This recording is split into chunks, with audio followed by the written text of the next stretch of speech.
You are now rocking with that dude Pascal. We be going wild, Haitian in the building, so original. Got the haters catching feelings. Get your hands up to the ceiling and keep them held high, cause St. Louis isn't ready. Forget about it, goodbye. Hold up, we just saying hi.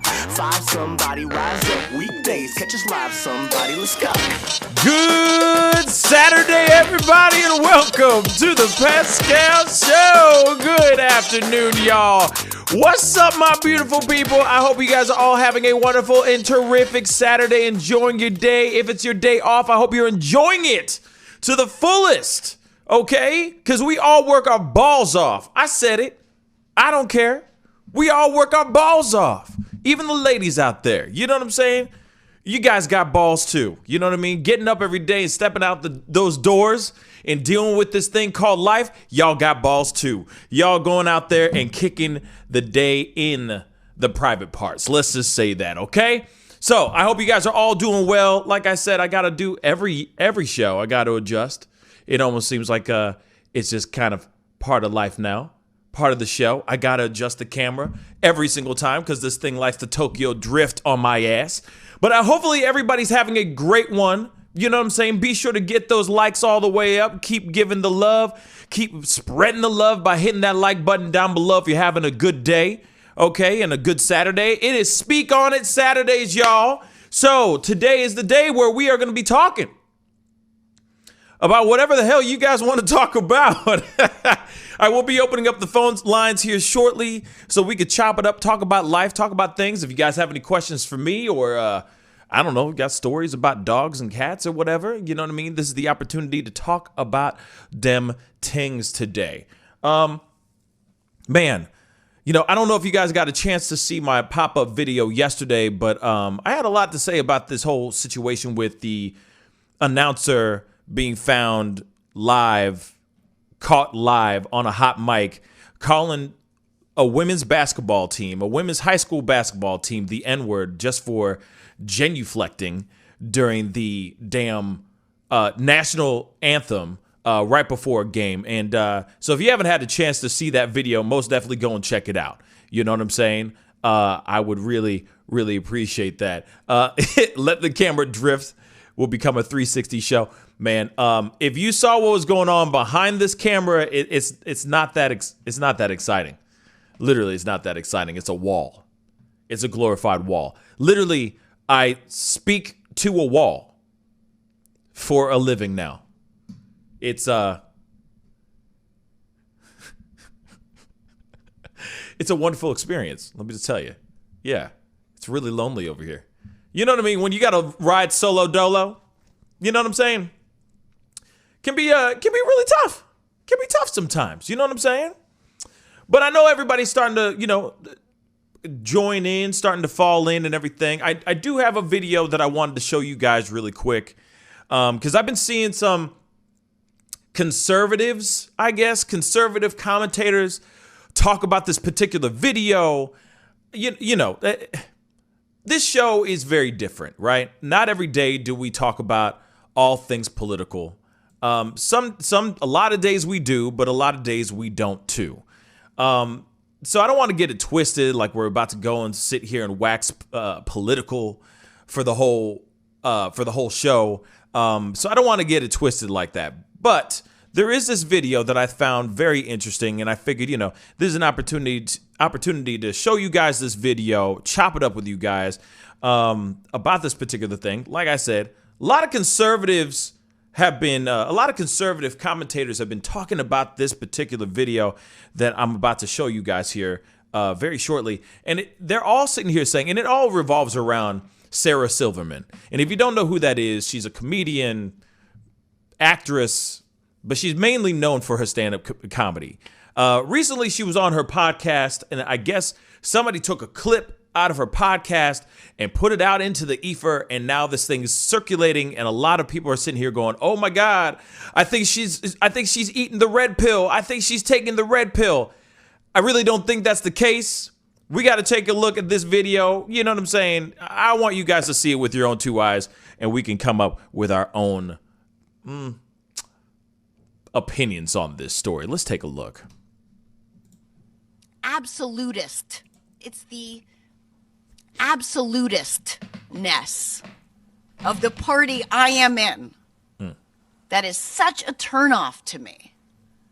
It's so fucking elitist. For something called progressive, it allows for zero progress. It's all or nothing. No steps toward. All or fucking nothing. Again, righteousness porn. And I've been thinking about this a lot, just in general. I don't know that I want to be associated with any party. I think I don't want to be associated with any party anymore. It comes with too much baggage. Every party, it comes with so much fucking baggage that no ideas can be taken at face value. And without ideas, what are we? Without a common truth, how can we talk about it? Republicans might hear an idea that they would totally agree with, but if it comes from AOC, then they hate it. Okay, so this video is almost done, but doesn't this sound kind of familiar? Doesn't this sound like this is coming out my own mouth, except this is coming out of a white woman right now? The only difference is she is female and is white and has hair, and obviously has a much bigger platform than me. But she literally is saying what I've been saying every time we talk about politics and how, everything does not have to be so polarizing. You can have somebody who is a Republican that may have some liberal ideals, and vice versa. She's basically saying the same thing that I'm saying. The funny thing is people are thinking that she's eating up the red pill. And of course, to be honest, when I hear an idea that comes from a Republican, here we go. It's suspect to me. We all put too much shit on this stuff. Facts. We no longer are able to be a nation of ideas. I just want to say that I really appreciate Sarah Silverman right now. Can't even say her name right now. I really appreciate Sarah Silverman right now. Why? Because she's echoing what I feel like a lot of people feel nowadays. I think that there's a lot of Americans that are, fairly political, care about what's going on politically in the world, but maybe don't associate themselves into some sort of box. I feel like we live in a world nowadays that if you're not identifying yourself as such, you're in trouble. Now, there's a lot of people that are taking this particular video, this very video, and they're going, oh, she's jumping over to the red. She just took the red pill. Look at her. She just took the red pill. You see, she took the red pill. I told you she took the red pill. No, she is not taking the red pill. She is saying exactly the same ish I've been saying for damn near a year now.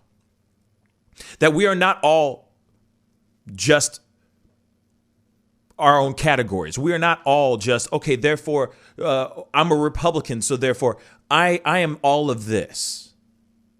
That is wrong. That is totally wrong. So in other words, you're just a robot. You're just basically a paint-by-numbers boring individual that does not think outside of that box. And that's wrong. Same thing with this. It's the same thing with the left. I'm not sitting here just pointing at Republicans. I'm also saying this to Democrats as well. Because for a fact, each and every single one of these videos, right, each and every single one of these people that are out here we're all individuals, and we all have our certain thoughts about how the world works, right? Not all of it is so cookie cutter. It's not so black and white. There's a whole lot of gray going on. You know what I'm saying? And what Sarah Silverman is basically trying to say is, We are so busy. People are so busy in just falling into this box that they're not willing to think beyond that. There is no outside thinking anymore. It's now what will sound good to the Republican Party, or what will sound good to that would automatically dress me up as a liberal or a Democrat. And I have to paint by numbers by doing so. You know, there could be Republicans out there. You could still be Republican and still be pro-life, or pro-choice. You could still be Democrat, and same thing. You know, you could be pro-life, but you have Democratic ideals. There's nothing wrong with that. This is what makes us human. This is the thing that puts us all together and makes us human beings, by having freedom of thought. But because we live in this world in which we're like, okay, if you're Republican, you can only do these things, and that's all you can do, period. And same thing on the other side. That's the reason why Sarah Silverman is going, I'm so tired of this absolutistness that's going on. That it's just like, okay, you can't think at all outside of the box. That a Republican can't go and agree with a Democrat just on one particular situation. If you don't do that, then suddenly you're a turncoat. Suddenly you're a rhino. Suddenly you're a false follower or prophet of the Republican Party. It's ridiculous. And I think that's what people are getting totally wrong. When they see this piece, or they've taken this clip out of this podcast from Sarah Silverman, and they're saying, oh, she's going to the right side. No, she even says in the very beginning, I'm tired of this party crap, and I'm at the point where I don't want to be a part of any party. Because if it doesn't fall in line with whatever those ideas are on either side, if it doesn't fall into that makeup, then therefore it can't be voted in. It can't be agreed on by that opposing side. Forget about it. That's a bad idea. So I saw this morning, and I was like, you know what? I need to talk about this. And I was like, all right, I might as well talk about this on the show, on the live feed. Because I've talked about this many, many times, and you guys hear me, and I appreciate my fam, and welcome to everybody who's coming in. And I just, it's frustrating that what she just said is, that the fact that what she said is true is actually true. Where you have somebody like, if it comes out of AOC's mouth, suddenly the Republican side is like, hail to the gnaw. But it could benefit, what if it's a movement or something, a bill or whatever it could be that could benefit majority of the American people. But if it comes out of somebody else's mouth that is not part of that party, they have a huge problem with it. Then they vote against it. Instead of, you know what, the American people need help. We need things to need things to start happening. Doesn't matter if it makes Bernie Sanders, AOC, whoever. Doesn't matter if it makes them look good. It's for the country. And isn't that what you swear in? I'm doing things for my country. You're sacrificing and making those decisions for the betterment of our country. Not the betterment of you or your party. It's for the damn country. And yet they'll vote against it because it's being backed and pushed by the opposite party. That doesn't make any sense to me. How are we supposed to be able to move on and create and be more of a better country if we're so polarizing like this politically? So I understand what she's saying, 110%. This stuff gets old. This stuff is getting old.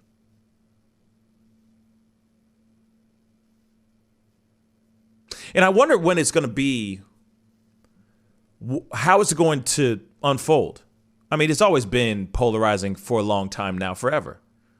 How are we supposed to come together as a country if our own government can't even come together, join forces and make the right decisions?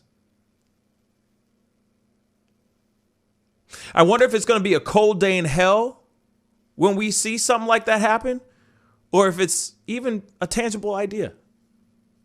It's just curious. It's very interesting. But I just wanted to pull that up, show that to you guys, because saw this video. Other people are throwing it and chopping up and screwing it and trying to make it sound like something else that it is not at all. It is not at all what she is saying. She is not eating up the red pill. She ain't doing nothing but saying, hey, I'm just really tired of politics and how polarizing politics have become and still remain. So those are my 2 cents on that. Just had to get that off of my chest right quick, you know? Like, hey, even Tucker Carlson can sit here and talk trash on the military, supporting their women in the military, and he's hardcore conservative. See? And Republicans are known, conservatives are known to be like, you know, proud to be an American all day long. And yet he did that. Just saying. Just saying. Anyway, my phone lines are up. 314-766-4581. Give me a call. Let's speak on it. Anything. It doesn't have to be what I just talked about. Just anything that might be on your mind. If you have any questions for me for a little Ask Pascal segment, by all means, give me a call. This is what this hour is for anyway. So give me a call, 314-766-4581, and let's chop it up. Let's chop it up a little bit, you know?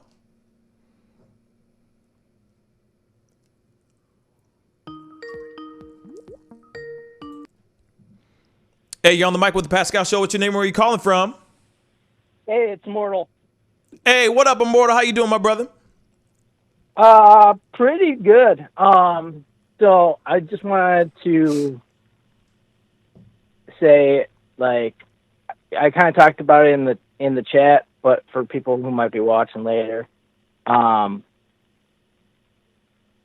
let's just say, like, 12 hours ago, I was informed about, like, past beefs that have happened in the show. Past beefs? Well, not so much beefs, but controversial people and other things like that. And this particular person, I went to their YouTube and I saw that they had, like, your show, but, like, it was cut and they were like, it was something about, like, a debate that happened on your show where you were kind of screaming, like, whose show is this? Whose show is this? Right. Yeah. Yeah, and so I know exactly who you're talking about. Yeah. And like I'm watching. I watched it, and I'm like, okay, so this particular person's kind of a pro-Trump person, and True. They kind of were like, oh, I'll fast forward through all the negative Trump stuff, and kind of polarize it to my side type thing, and yeah, and so like. I looked at the date on that, and I was trying to scroll through all your videos to that date to try to see that whole show, and I couldn't find it, but I did find a show that you did. Yeah. Called Let's Talk. We Need to Talk, or whatever. Yeah. That happened like 8 months ago. And where you basically called out that type of crap.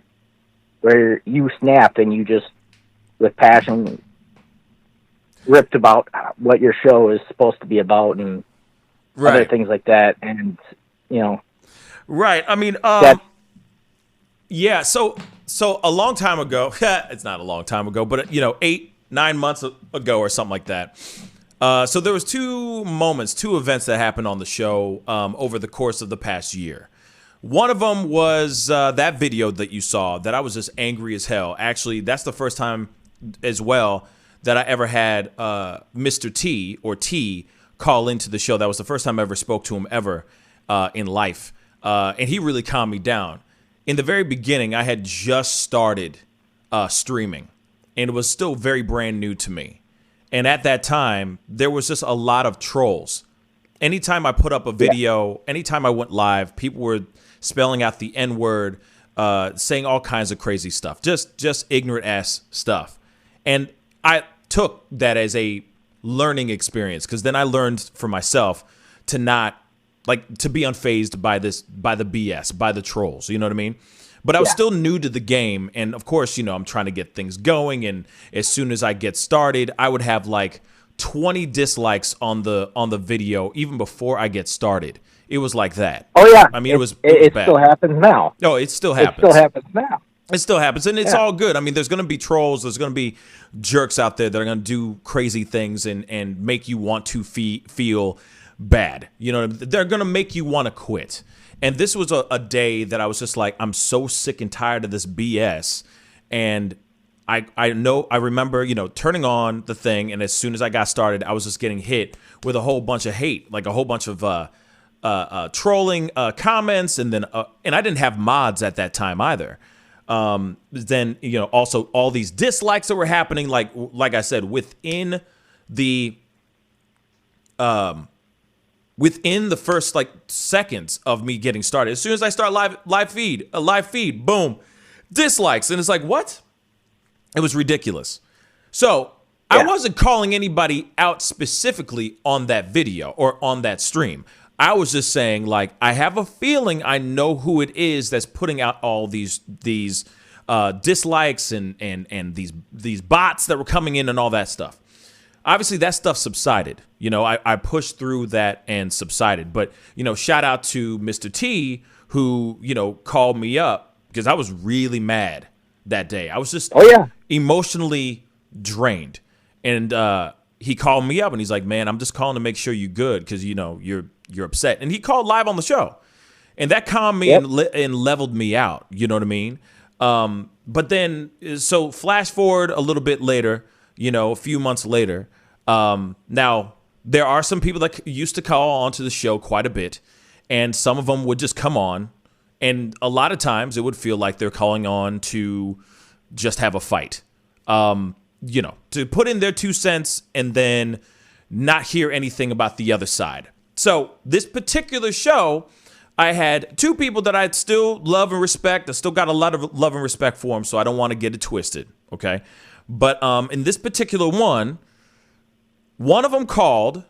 Another one said, I want to call in to have this kind of a 3-way kind of debate.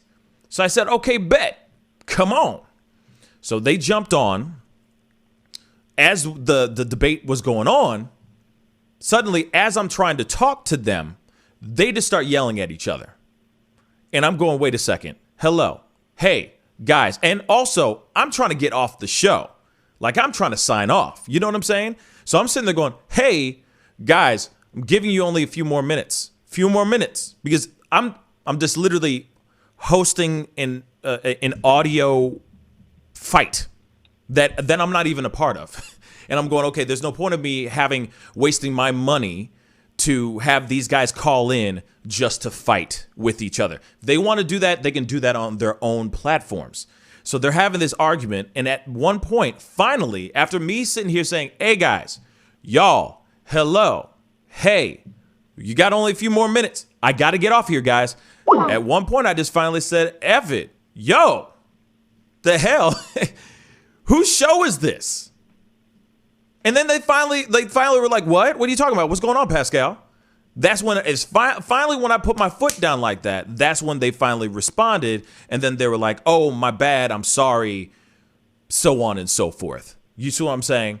But it had to happen several different times. But then one thing I was not cool with, and I just let it be, I was not cool with this particular person taking that clip and putting it on their show, on their YouTube platform. I've never been cool with it. No one asked me for the permission to use that clip at all.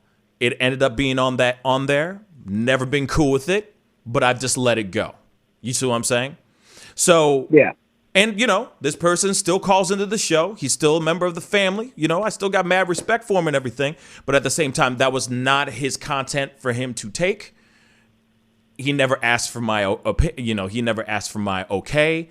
And, and then, of course, how it was all resurrected and reconstructed and all that stuff. I was just kind of like, bruh, wish you would have said something to me about using that content.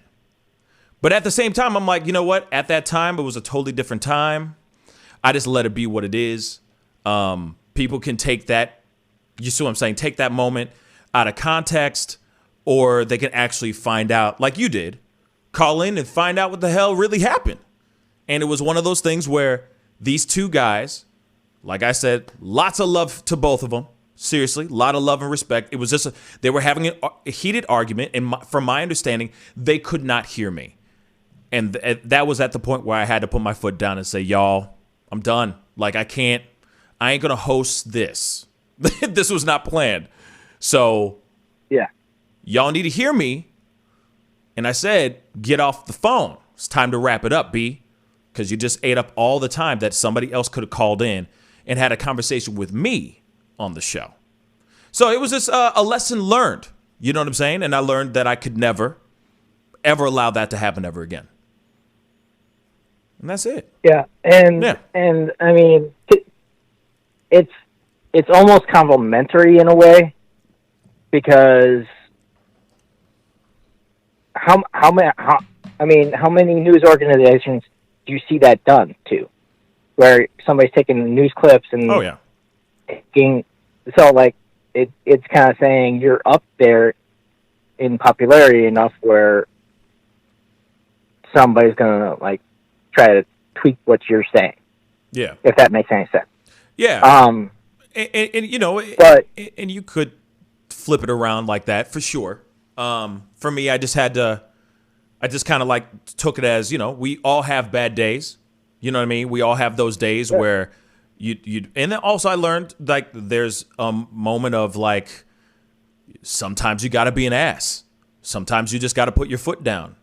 And you could be the nicest person in the world, but once somebody starts stepping over those boundaries, I mean, shoot, hopefully that person is going to be cool with it, you know what I mean, or understand, and hopefully they come back as a member of the family and all that and not get all butthurt about it. But if the host of a show is asking, hey, there's a guideline, listen to the host, and you're not abiding by it, the person's going to put their foot down,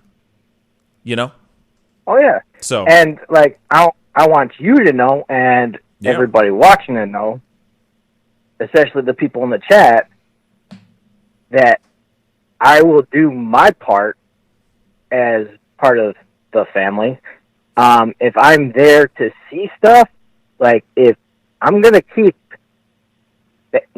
that passion you had 8 months ago when you flipped out and the points you made, I'm going to make sure. And I've already done that a little bit where we're not going one-sided. Right. There's times in that chat where people are like, I don't like what that person said, they're a troll, ban them. And I'm like, no, that person they're not saying anything wrong. They're being polite. As long as people are being polite and not shooting each other down. Yeah. And I'll call out anybody. I'll call out the mods. I'll call out Shay. I'll call out any of the mods. I'll call anybody out. Right. Including you, Pascal. Yeah. Oh, I know. Even if you're trailing, I'll call your ass out on that stuff. Right. And I mean, and that's just all part of being a part of the family, being a family member for sure. And even if you gave me even if you were like, yo, I want to make you a mod, I'd be like, no, because the fact that I'm not a mod shows that there's no special attachment, that I'm not going to lean a certain way, that I'm going to be diversified. So if you even were ever like, I'm going to make you mock. No, I don't want it. Right. Well, yeah, man. I do have all kinds of people that come onto the show, that are, I got all walks of life on this show, which is really great. Not everybody has the same thoughts and same opinions as mine, or as anybody else in the group, in the chat as well. And any opinion is welcome. It's just that there's got to be a certain level of understanding and respect to the phone lines. And as I grow, as the show grows, which has been incredible. I mean, back then when that issue was going down, man, I hadn't even scratched 10,000. You know what I mean? I was not at 10,000, not even at 10,000 subscribers when that ish went down. Obviously things have drastically changed. But at that time, it was a learning experience. I'm used to being in a radio station and having somebody else have the red button to hang up, the termination button, you know what I mean, to hang up on that person, like it's not in my hands. So if somebody goes if somebody goes off and goes crazy, all I got to do, they just go and hang up for me. And I don't feel bad. I'm just like, oh yeah, my producer, my engineer, he shut it off. I'm sorry, buddy. Like, come back, call back another time. You know what I'm saying? But just be ready. If my producer or the engineer is not cool with it, he's going to hang up on your ass. But now it's all up to me. And at that time, it was more of a, like I said, a learning experience, And there's going to be people who call in on the show that do not agree at all and that are very, very stuck and hardcore in their thoughts and what they think. And, it's finding a way of respecting them, but they also got to respect me too. And once that respect goes out the window, boop, hang up. And I've just learned that from that experience. You know what I mean? Yeah, and like another thing people need to understand is sometimes you get a story and you're going to talk about it on your show, and you have a couple hours to look at facts on that. Right. So people should not be coming here to get the whole story. Like, yeah, they should come here for the fun and the conversation and the other stuff like that. But for educational purposes, they should be doing their own research, especially if they want to have a, opinion on something or the whole story. Like, you're not the place to go for the whole story. Well, one, I'm not CNN. Number one, I'm not CNN. Yeah. I am only one person. But at the same time, I would hope that everybody is good at knowing that I'm only getting a piece of that information, because obviously as I'm breaking that story, there might be more information that drops. You see what I'm saying? There might be more information that drops off that right after I drop that story. If I'm getting one or two articles and then a video that's on top of it, maybe there's 17 other pieces of information that comes out after that. I'm fully aware that I am not CNN, but I hope that you guys can come to this show or come to this channel and get information, at least some information, not just a place to just chuckle, but also get the information as well. That's the hope, But I know that I don't have investigative teams of journalists and producers running out there in the middle of the streets talking to people and getting that, on the street convo from people. But yeah, you know what I mean? It's I am only one person. Yeah, If anything, the stuff you share and talk about should inspire people who have an interest in the subject to go out and dig for themselves and get the whole info themselves. Facts. There are news stations that have multitudes of producers and writers and all that and other journalists underneath, like Sean Hannity and Chris Cuomo and Don Lemon, that are giving them all the information. They're spending the whole day getting all that information before they get onto the show. you know, and then they're putting into their monologues and then they sound all smart and interesting and all that stuff. But they couldn't do that without that team of writers and journalists working underneath them, making them sound well-informed and intelligent. You know what I mean? And yeah, I mean, hopefully one day I will get to that place. But for right now, this is, you know, I got to do what I got to do with what I got, you know? Yeah. Well, I just wanted to call in and kind of give people assurances about that stuff and to kind of say, kind of mad respect. Thank you, man. For that video that you did back then where you, I mean, I know it's not good to, like, encourage, you know, that rage or whatever, but that passionate message of what you wanted your show to be and other things was good. And, you know, I'm glad that at that particular point, you pointed that out to people, that you snapped and said, hey, whatever, you know? Yeah. But anyways, I appreciate it, Immortal. I really do. I'll let other people call in. No worries, brother. So, I appreciate the, you know, I appreciate the comments and the insight, man. Real talk, you know. That's why, and that's the other thing. That's why I never took down that video. You know what I mean? Because I want people to know that, well, one, this is a growing experience, and there's going to be good shows. There's going to be bad shows. You know, there's going to be shows that I'm perfect at, and then there's shows that I stumble all over myself. That's just, them are the breaks. That's the wonderful world of being live. You know what I'm saying? But yeah, man, you know, it is what it is, you know? So I appreciate the phone call, man. Thank you so much, brother. Yep, bye. All right, man. Peace. Yeah, and I also want to make sure that there is no beef. Just so you know, there is no beef with anyone at all. There is no drama at all. I have no drama with nobody on this show, period. All y'all are wonderful people. And I would tell you if there was drama with a particular person, you know what I'm saying? Or a particular persons, you know what I'm saying? But there are none, period. None at all. But I do appreciate the phone call. And it's nice that, you know, somebody is interested in the show enough to go and look at old stuff. You know what I'm saying? Look at where, you know, look at some old stuff when I lost my cool and got upset. You know what I'm saying? So yeah. So there it is. You know, the show is everything. I get angry on the show. I cry on this show. I laugh a lot more than cry and get angry. But at the same time, you know, that's the show. You know, it encompasses what life is all about, right? All the good stuff and the muck, too. You feel me?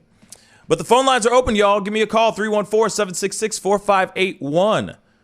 You know, I saw a couple people trying to call before Immortal called in, but I'd love to hear your thoughts and all that stuff. Got any questions, stories about dogs? Totally kidding. I don't want to hear any stories about dogs. But give me a call. 314-766-4581. And Otis B, by the way, thank you so much for the super chats, man. He said, if someone uses a clip of your content in a complimentary way, is that still offensive? No, I don't think it's offensive. But it would also be nice if there's a heads up or an email at least of saying, hey, I'm about to use your content for this particular video. Just want to make sure it's cool. That's what I think. You know what I'm saying? That's what I think. I feel like universally, most people want to know if their images are being used. That's what I think. You know? We got a phone call. Hey, you're on the mic with the Pascal Show. What's your name and where you calling from? UK. UK, hello. What's your name? My name's Edwina. Elvina. No, it's okay. Eddie will do it. Edwina. Edwina. Oh, Edwina. How you doing, sweetheart? Thank you so much for calling in.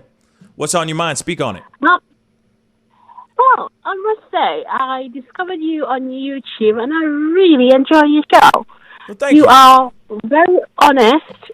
Thank you. And you say like it is. I listened to you with that Ted Cruz debacle when you were so upset about that, and I agree with it. Oh, the Ted Cruz was like, for me, the Ted Cruz situation, Edwina, was like ice cream. Like it was like a glazed donut. It was just so tasty. You know what I'm saying? Like there's other ones, the other stories and things that go off that are very let's just say they're very tough. You know what I mean? Very controversial. That one was like a walk down the freaking park. You see what I'm saying? And it was, I love those kind of stories. Yeah, well, it just shows the hypocrisy of it because absolutely. Afterwards, he comes back, does a photo shoot. AOC, my respect for that woman, raises $5 million in 3 days, 4 days to help his city, and then he goes to this Trump conference and mocks the whole thing again. He's just hypocritical. Absolutely. And you know what? I hate to see people suffering, and I would give them a shirt off my back to help someone. Yeah. And to him, it doesn't matter. It's just optics. And that's wrong. You got to do things from your heart. You're in Congress to help your people, to serve your people. Facts. And to make sure, you can't, you're trying to do it on a grand scale, but you cannot mock people for, people are suffering dirty water, can't flush toilets, can't get food. And, I live in a system here. We have a lot of support. Our country is obviously very, very small compared to the United States. Yeah. But, the government supports everyone as best they could. But for him to be a government representative and to do what he did was disgusting. I was absolutely annoyed with the whole thing. And it was a mockery on my part. I just like, oh, this man. And he somehow goes to Congress and says what he says and lies and gets away with it. Yeah. And I was like... Yeah, and what's crazy, is absolutely that. It's the fact that he still got away with this crap. Like, he's still in there doing his thing, hoping to possibly get reelected, etc. He's still making choices. He's still making, he's still representing the great state of Texas. You know what I mean? And I just feel like he really shot himself in the foot. And the fact that he wasn't really reprimanded for that, I do find it very strange. But at the same time, I mean, hey, these political situations, politics is weird. You know what I mean? Politics be strange, sweetheart. Politics be strange. Well, the thing is, he's not due up for election till 2024. I was listening to it.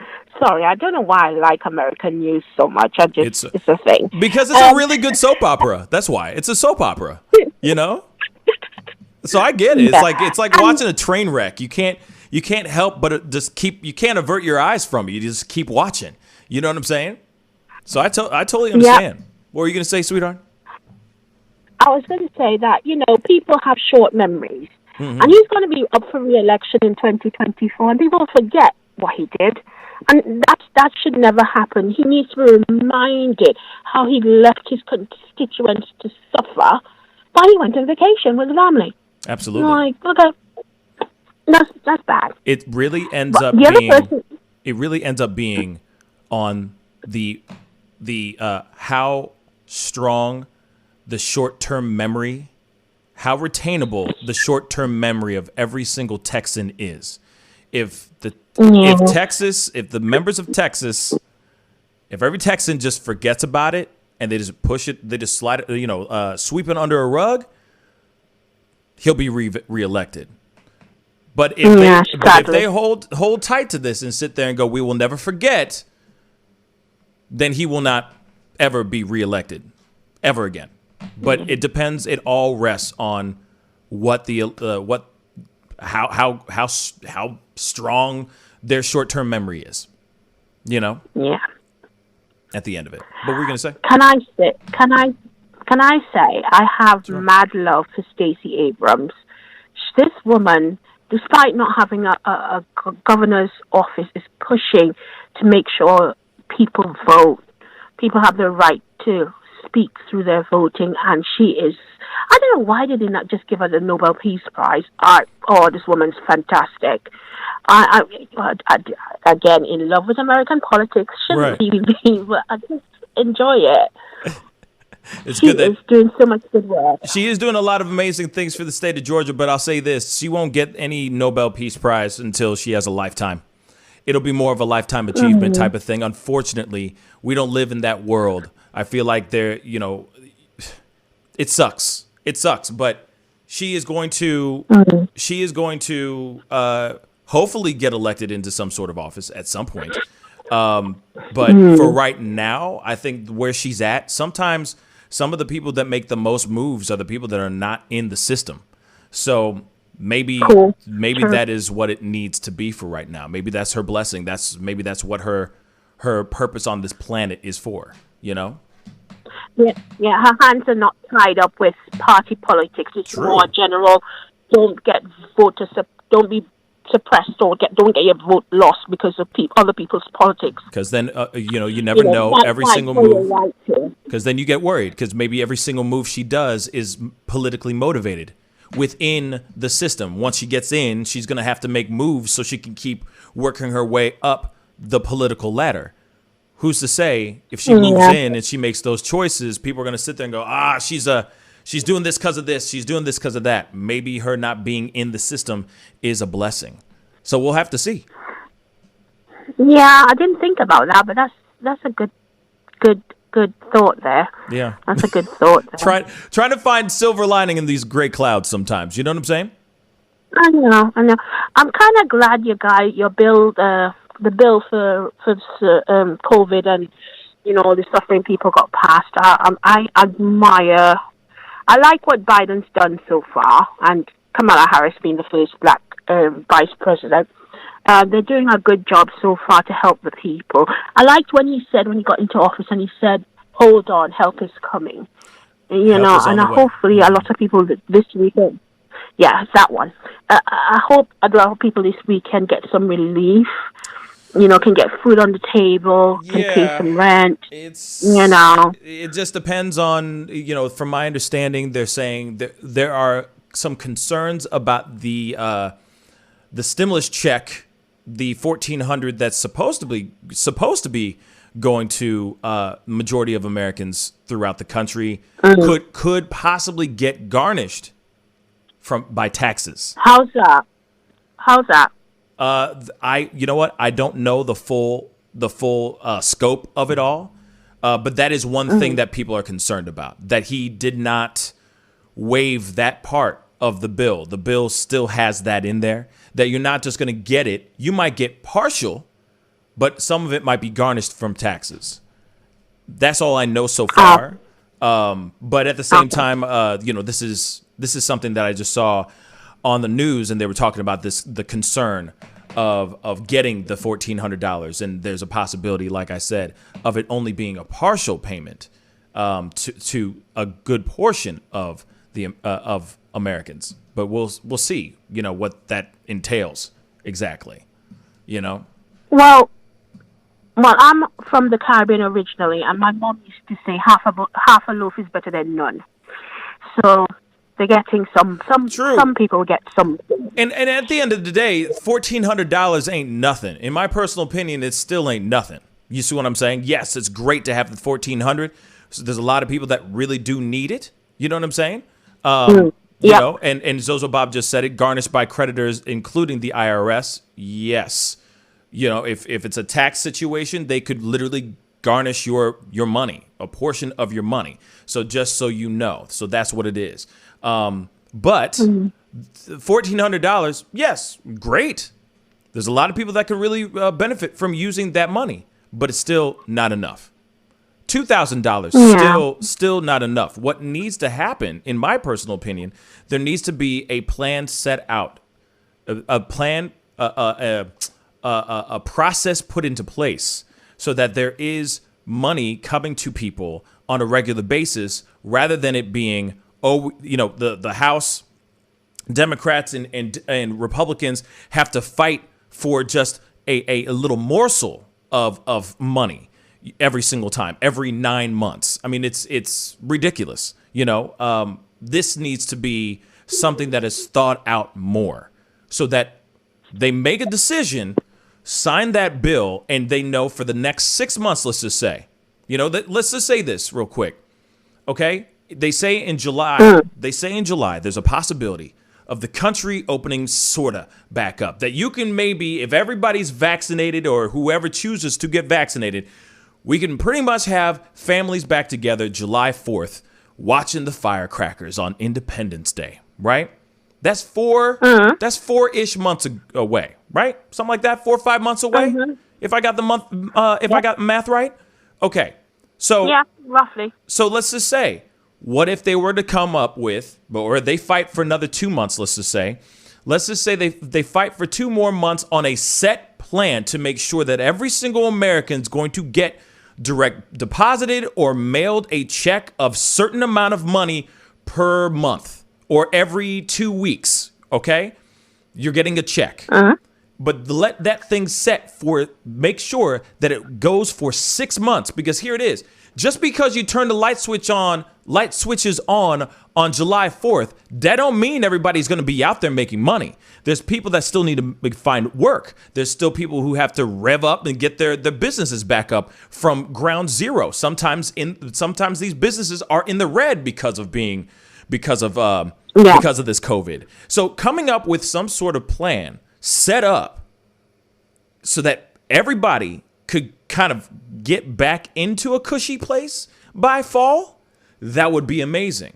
So if they go, hey, let's set up a plan, 6 months, every month, every American's going to get a certain amount of money so that we can stimulate the economy and the country back to giving the country a push start, instead of, okay, we're going to do this $1,400. That's it.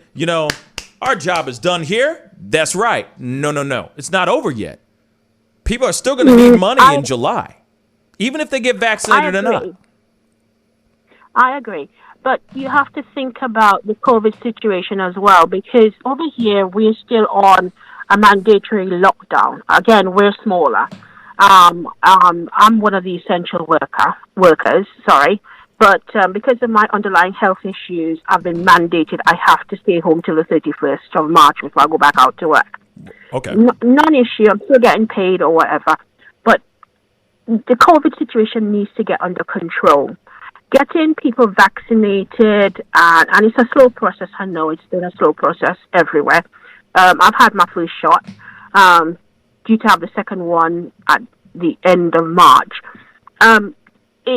Getting people vaccinated, then people can move. People can get back out into the thing. Mask up. I mean, even though I've had the first shot, I still wear my mask. No ifs, ands, or hands done about it. You're not fully vaccinated until you've got the 2 shots. And still then, it's another 2 weeks after having the shot, you will be fully immune or vaccinated. Sorry, beg your pardon. COVID and the economy works hand in hand. And I think a lot of states have been a bit premature reopening. I know people are suffering. I get it. Yeah. But then by opening too early, you've just taken 2 steps backwards, because people are going to get reinfected or infected, and then the hospitals are going to be struggling. Spike back then up. They have to close the states down again. Yeah. And you're back to square one. So, I mean, it's been a bit hard for a lot of people. I get it. So, for people with businesses and stuff. But would you rather not be alive and not in hospital to start your business up by doing the right thing of wearing your mask and getting vaccinated, social distancing, than running it out, we're open for business, and then you get sick? Who's running your business then? And then the economy is slowed down, and then you'll have the checks again. It's a vicious circle. Yeah. So something has to give in terms of, to make things right for the economy to get right. So you will have to get rid of this illness. It's not easy. I mean, I think a couple, I don't know if it's a third or 2/3 of our population here is almost vaccinated with the first shot at least. And, they're looking to ease restrictions in some states, counties like Wales and and stuff like that. Slowly but surely, businesses are opening back up.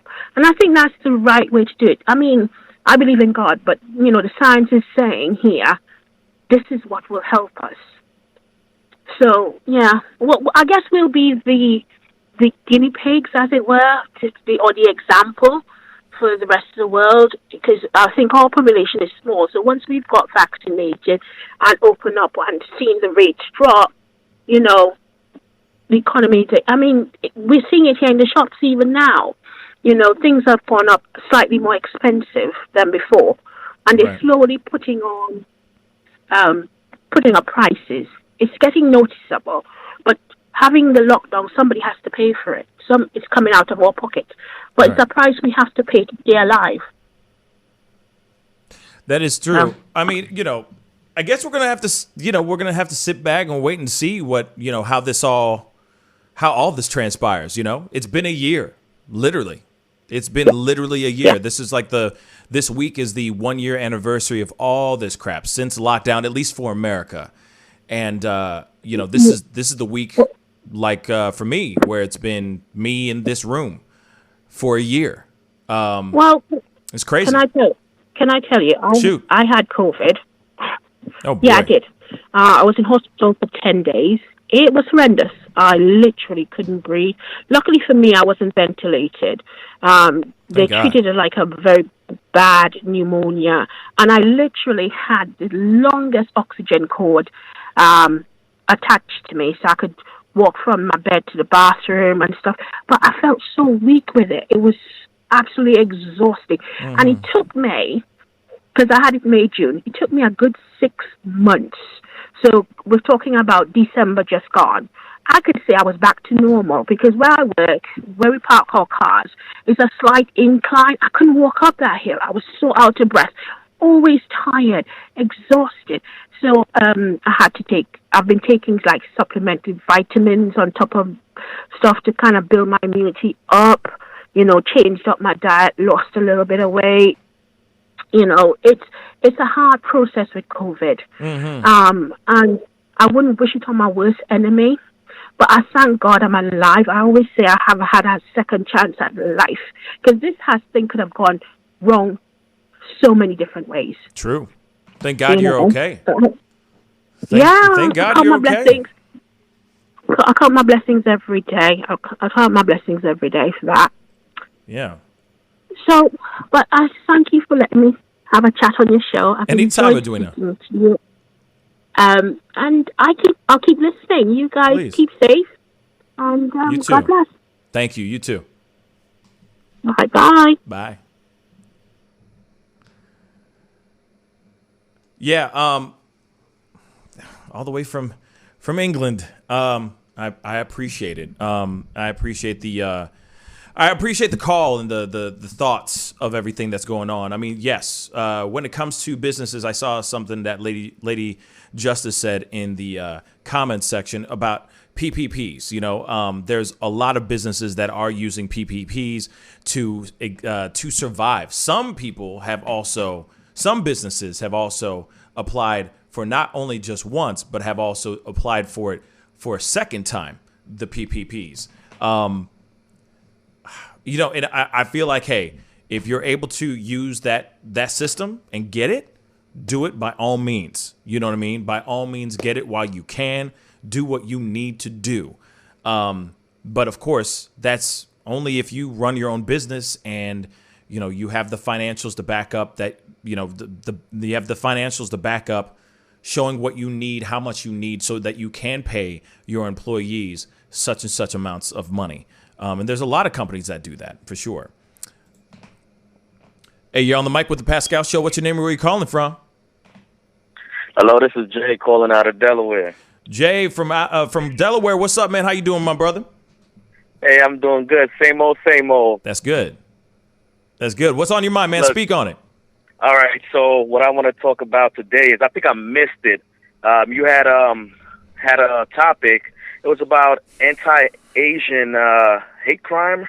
I think you had it last week. I missed it, but yeah. I just want to talk a little bit about it and I want a little bit of your thoughts on it. Yeah, speak on it, man. All right. So what I think is going on with this anti-Asian hate crime going on is just propaganda. You know, of course, there are crimes that's happening. This is America. You know, this country is not perfect. Crime happens to every single nationality, but disproportionately happens to black people. So I'm not saying that that what happens to Asians, a little bit of crime here and there, is okay. I'm not saying that at all. Any crime against anyone is wrong. You know, and especially if the person is affected by it greatly. So what I'm saying is that when I'm watching this thing on TV, it seems like it's a anti-black people propaganda that's going on. You know, trying to pin Asians against black people and slowly trying to take attention away from the police brutality, from the injustice going around on black people.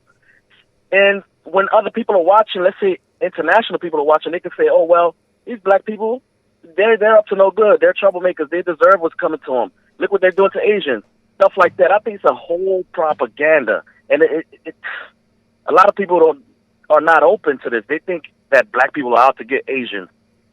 And why, if one mentally ill person who happens to be black shoves an elderly Asian, why is the media make it seem like all black people are out to get Asians and all black people shove that man down? It doesn't make any sense, you know? And it's wrong what they're doing. They need to stop it, because this law that they got out there, this anti-Asian hate crime bill, they're going to use that to go and attack and go after black people and stuff like that, and so they could justify all the shootings that's going to happen in the future. Okay, because when you look at the TV, all the crimes is happening. It's not only black people that commit them. There's white people, there's Hispanics, Latinos, even Asians against Asians doing this stuff, you know? But right. Why are they pinning this whole thing on black people? It doesn't make any sense. You know, it's wrong. Yeah, it's interesting. And real quick, because I see some people are going, okay, I don't know what is he talking about and everything. So if you don't mind, I'm just going to give him a little recap of what we're talking about. So to the fam, real quick, and Jay, I do appreciate you bringing up this topic. Okay. So Jay from Delaware, thank you, brother. So just for the fam, just so you guys know, there have been a lot of viral videos, or there have been not a lot, but a few viral videos that have been out there showing Asian people getting assaulted by other people. Now the news has been pushing it out here, saying that there has been, basically Asian Americans or Asians are starting to get targeted, are getting pinpointed, and they're getting becoming victims of hate crime. Where these older, there's a few videos out here showing Asian, there's one video I remember correctly of, or vividly, of a older Asian man getting shoved to the ground by some random black guy that just runs up to him and just shoves him to the ground hard, right? It's an old man. It's terrible. Now, these are these videos. These are the videos that have been going around being shared. Media has been kind of sprinkling it. You know what I mean? They've been sprinkling the crack dust into the ether. But then also President Joe Biden brought it up during his public address, talking about the assaults on the Asian American people, Asians of this country, blah, blah, blah. These hate crimes need to stop. So that's just a little bit of a background of what's going on. Now, I do find it very interesting that, I don't condone any person putting hands on any person, period, in regards to violence, just to invoke or start violence. But I do find it very interesting, Jay, you have a very good point. It's a very interesting angle that is being thrown out there of they're showing these videos, and it's mostly, allegedly black people assaulting these Asian people. Now, the thing is first off, it's wrong, period. It's not right at all. And I would like to know what is the reason behind the violence that's going on. They're instantly thinking that the media is instantly saying that that black people are targeting Asians because they believe that they're blaming the Rona on any Asian person, basically. And it's going, okay, well, I just think it's this one's a tough one, Jay. This one's a tough one because go ahead. Okay, all right. You know what? Yeah, that's what they're pushing out there. That's what they're pushing. Black people, because one guy who happens to be black and he's also mentally ill. Yeah. That black guy pushed the Asian person. That's the whole little clip that they're running with it, and they're showing the whole world as if Asians are just being, just getting killed across America or something like that. And right. I mean, like I said, I'm not saying whatever happens to him or whatever. So I'm not saying that it's okay. It's wrong. Right. Whatever assault that happens to anyone is wrong. But I don't like the fact that they are pushing this propaganda, to make it seem to demonize black people. That's what they're actually doing, because when you look at the video, if you watch the whole video in its entirety, I'm actually going to show the video. It starts off with that random black guy pushing that old Asian guy, and then later on, as the video goes, it shows a whole bunch of Hispanics, whole bunch of white people, beating up on Asians and cursing Asians out, calling them all types of names, and then it shows Trump calling the Kung Flu virus and everything like that. If they really wanted to go at that angle to say what Trump and all these conservatives are doing is wrong, they should have just went with that angle. I guess they feared backlash because these conservatives are not going to take it sitting down. Yeah. So they had to push it on black people, because I guess black people is America's little magic carpet, America's little scapegoat. I guess that's what it is, but that's wrong, man. That's wrong. But here's the thing, though. Let me. I'm going to pull up because I just showed the video while you were talking about that, and you have a very strong point. But this video, though, let's just throw this up really quick. The video, though, I mean, I'm just throwing a little bit.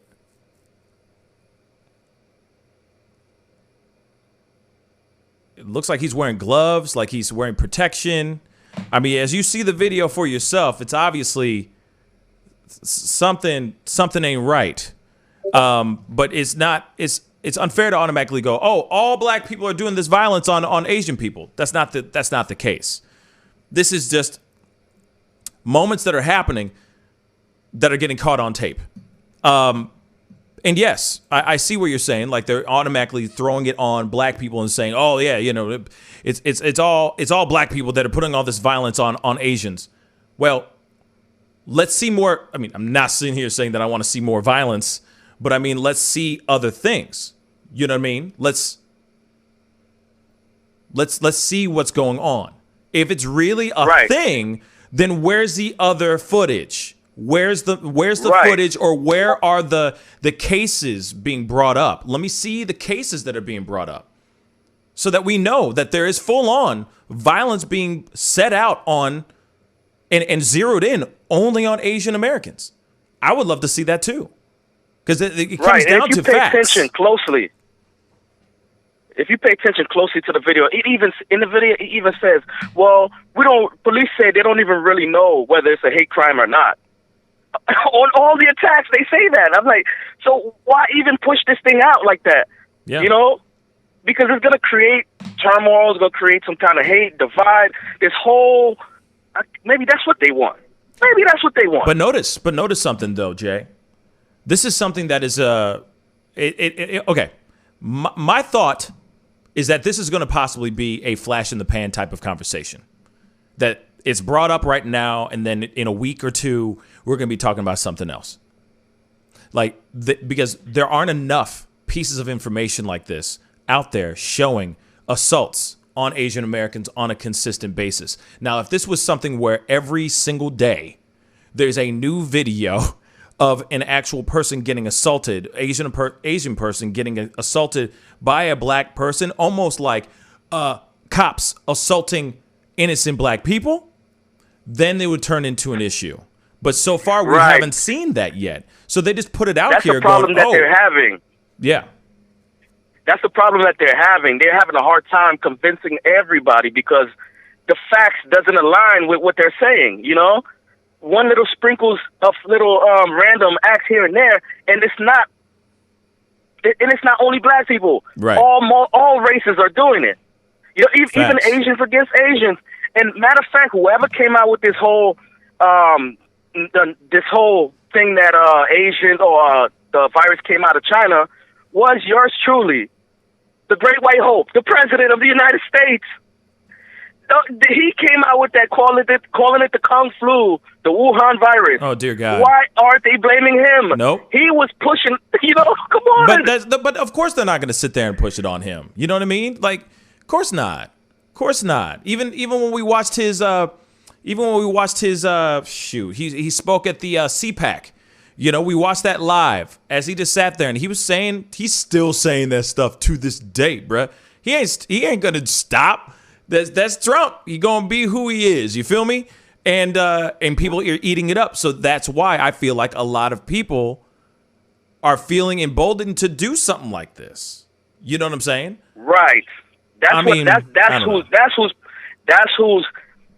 making everybody feel comfortable to to say whatever they're saying about Asians, and whatever they're saying is it's kind of wrong, and it needs to stop, But what I also notice is that these big media, big tech and big media in specific right now, right? I personally think that they're getting paid so much by the Chinese government, right? Oh. In order to clean up the image that of the Chinese people, because from what I've heard of what I've seen on TV, they said that since Trump has been saying this Wuhan virus, they have been losing business and they have been losing money. Some of the people refuse to shop at their stores. I guess it's damage control or something like that. And if it is, you got to do what you got to do as a country to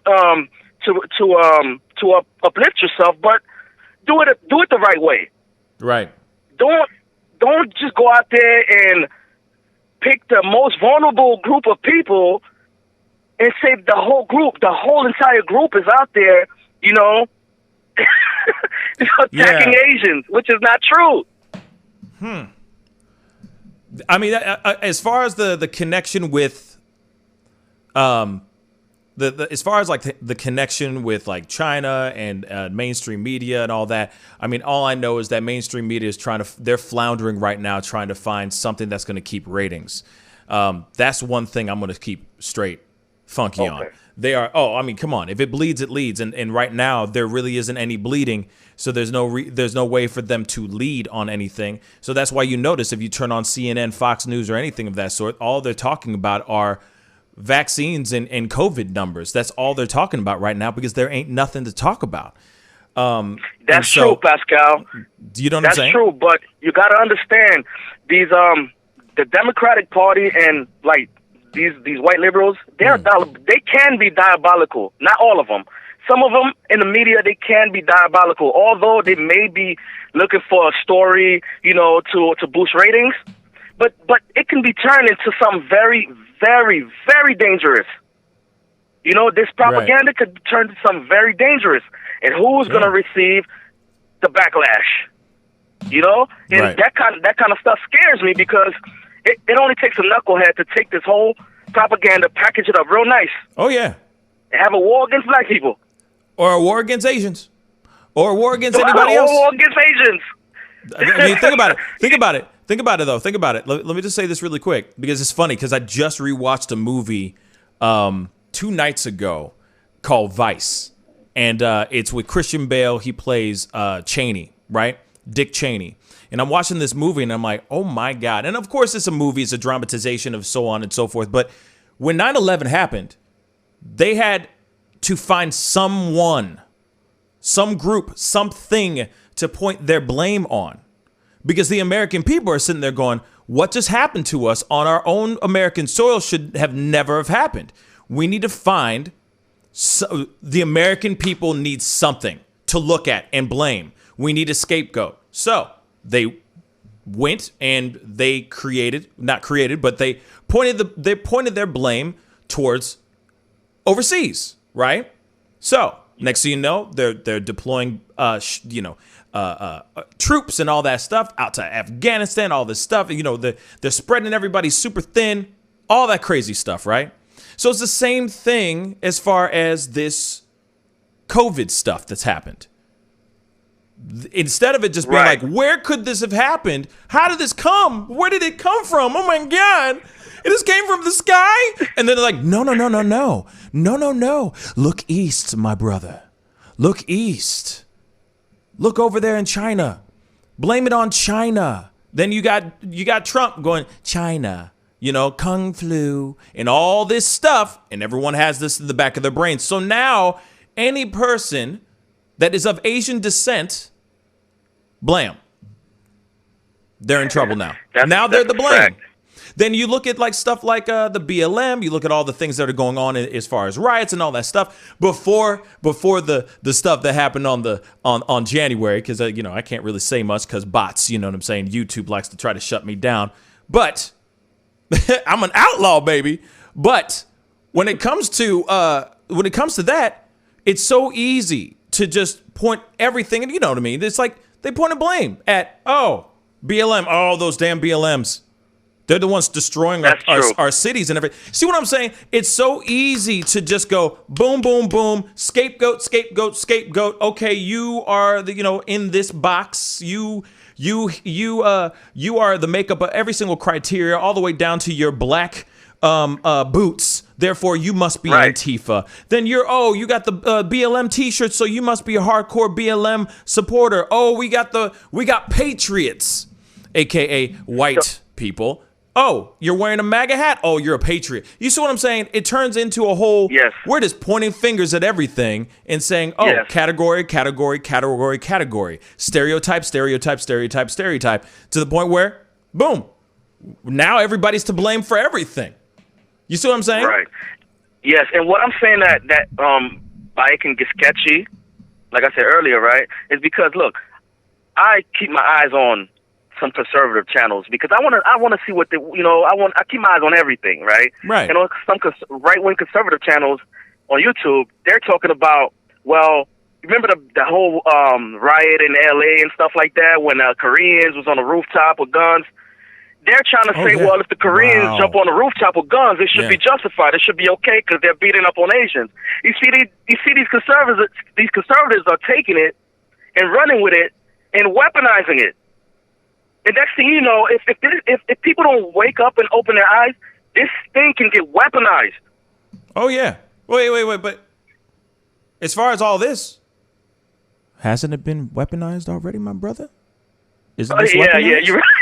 I'm just lightly speaking. I'm trying to lightly. And I'm just saying it quietly because I don't want to get in trouble. But and it been weaponized already, my brother. I thought last time I checked, this mother love was weaponized like a mother lover. Right. I just want people to open their eyes and don't fall for the okie doke like we've been falling for every single time. Mercy. The media loves drama. They love separating people, and I'm tired of it.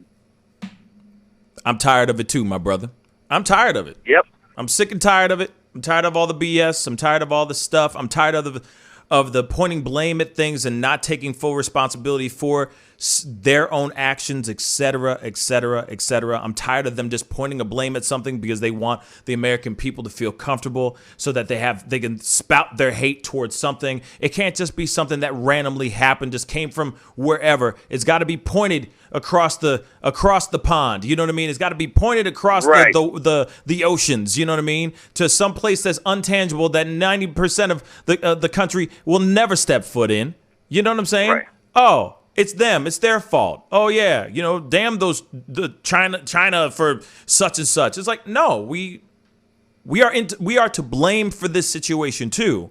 And how we conducted ourselves was terrible. We conducted ourselves poorly. And the only way we could do better last thing I want to say is learn from our mistakes. Go ahead, my brother. You might disagree with me what I'm about to say before I get off the phone, right? Shoot. I agree with Black Lives Matter because our lives do matter. Right. But right now, at this moment, because Black Lives Matter took a life on its own.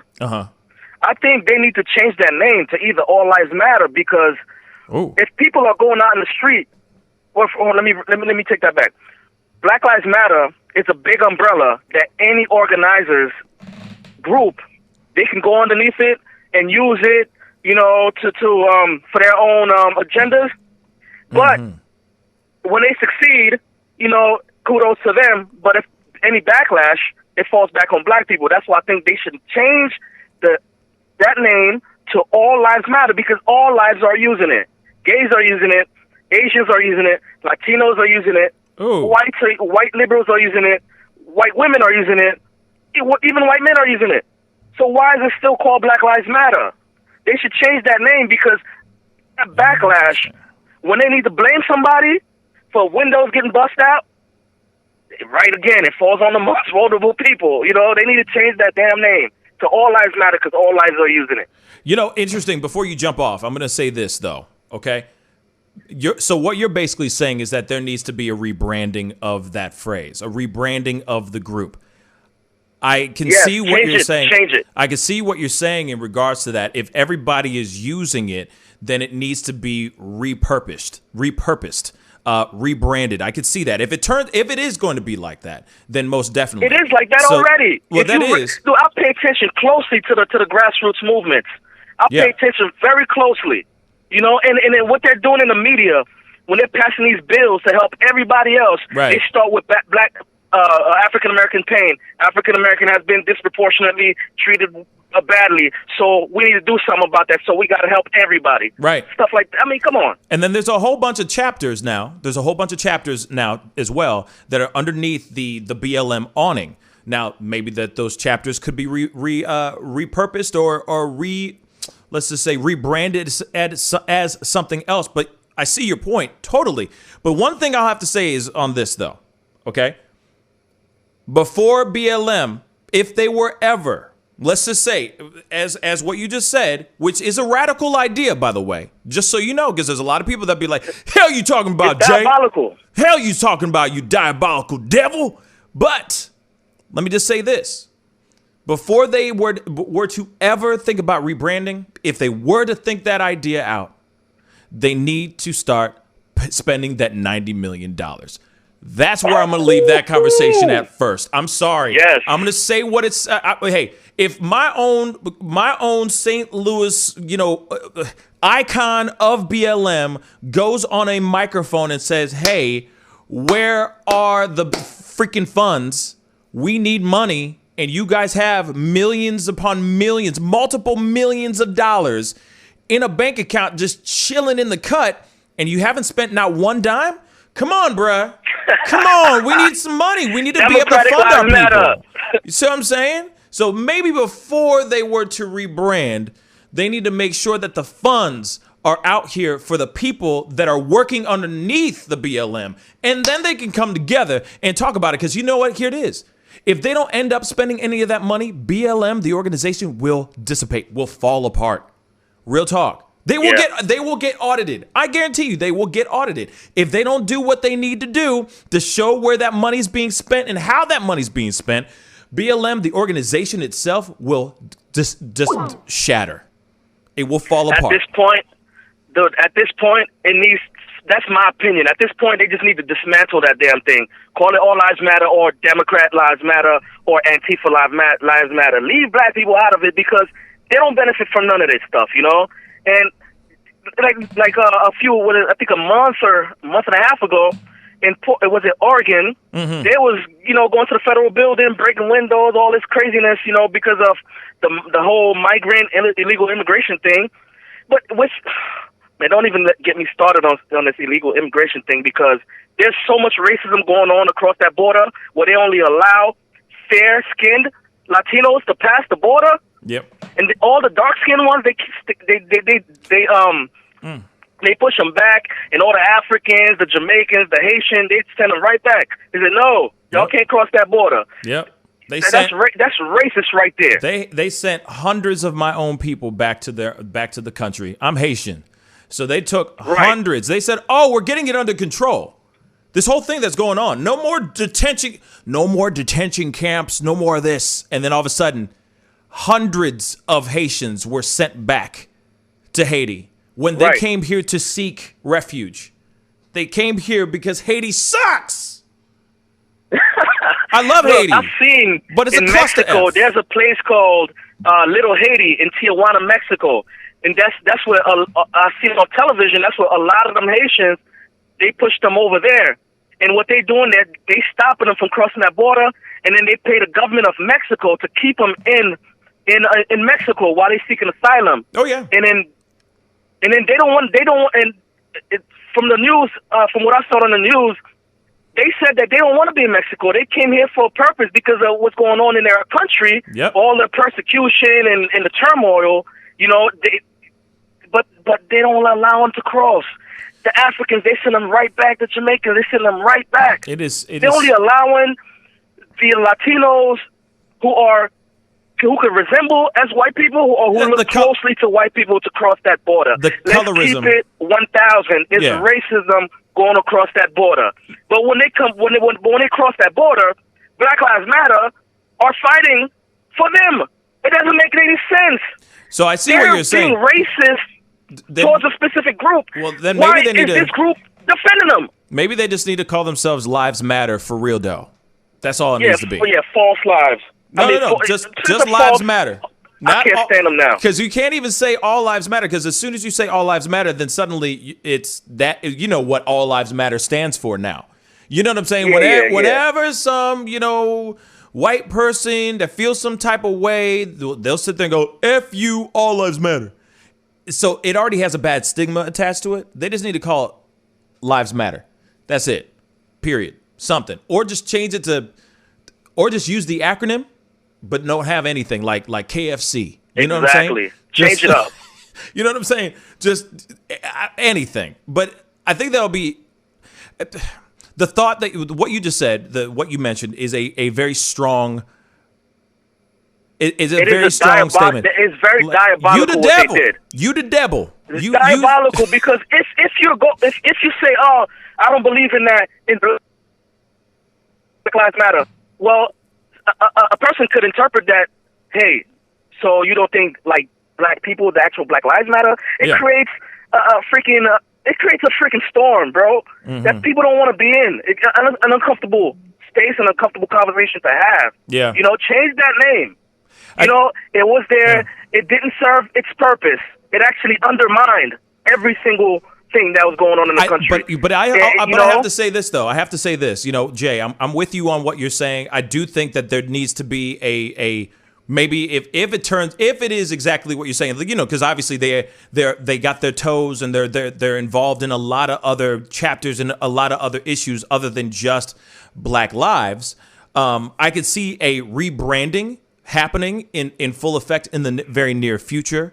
But I think that, man, it's something that needs to be figured out as time goes on. It's just I don't think that they're going to be able to rip the Band-Aid off right off the bat. In the very beginning, they started Black Lives Matter because of the issues that were going on within the community and police brutality towards black people. But as it's grown, it has grown to something much bigger. You see what I'm saying? So I feel like, and then now they have the power and the wherewithal and the funding. Shoot, $60 freaking million. So $90 million or $60 million. They can now they have spread out. So now they can do like America does, which is put their nose in other situations and other people's businesses. That's what America does, right? So the thing is that I see your point in regards to the idea of a rebranding. A rebranding could work, but it would have to be up to the higher ups of the organization of BLM to see if they're even interested in doing that. You know what I mean? But Jay, thank you so much for the phone call. Go ahead, my brother. All right. No. Last thought. Go ahead. If they do not pay that $60 million, it's not going to be up to the leaders to change this organization. It's going to go crashing down if they do not pay some sort of money to the people that was on the ground. Yeah. Because they don't represent black people. I'm sorry to say that. These people do not represent the core black people in America. The everyday working class, the middle class, even the lower class, the hard-working Americans. They do not represent black people in America at all. Because the reason I say that is when this whole George Floyd thing was going on, America was listening. They said, okay, fine, guys, what do you guys want to happen? What do you guys want us to do? And they asked some young activists from Black Lives Matter. First thing they said is, oh, we just want to defund the police. I'm like, dude, you just killed everything. You killed momentum. I'm sorry, I was about to curse. You messed up everything. Saturday when you said that word right there. Right. It was purposely done. You get what I'm saying? I feel you, man. The movement was gonna make real changes. But these diabolical group, Black Lives Matter, the radicals, they threw a wrench in the whole entire thing. Yeah. Yeah, I see what you're saying, man. I definitely see what you're saying. It's definitely a much bigger. We're gonna have to have this conversation again, later on this coming week. You know what I'm saying? Because it is as Kiki just said, this ish run deep. Run deep. No, for real. It's a deep conversation. It's a big, very deep conversation that we definitely need to have. We're probably gonna do that. We're never gonna get another chance like that ever in our lifetime again. Right. Okay. The Democrats stole it.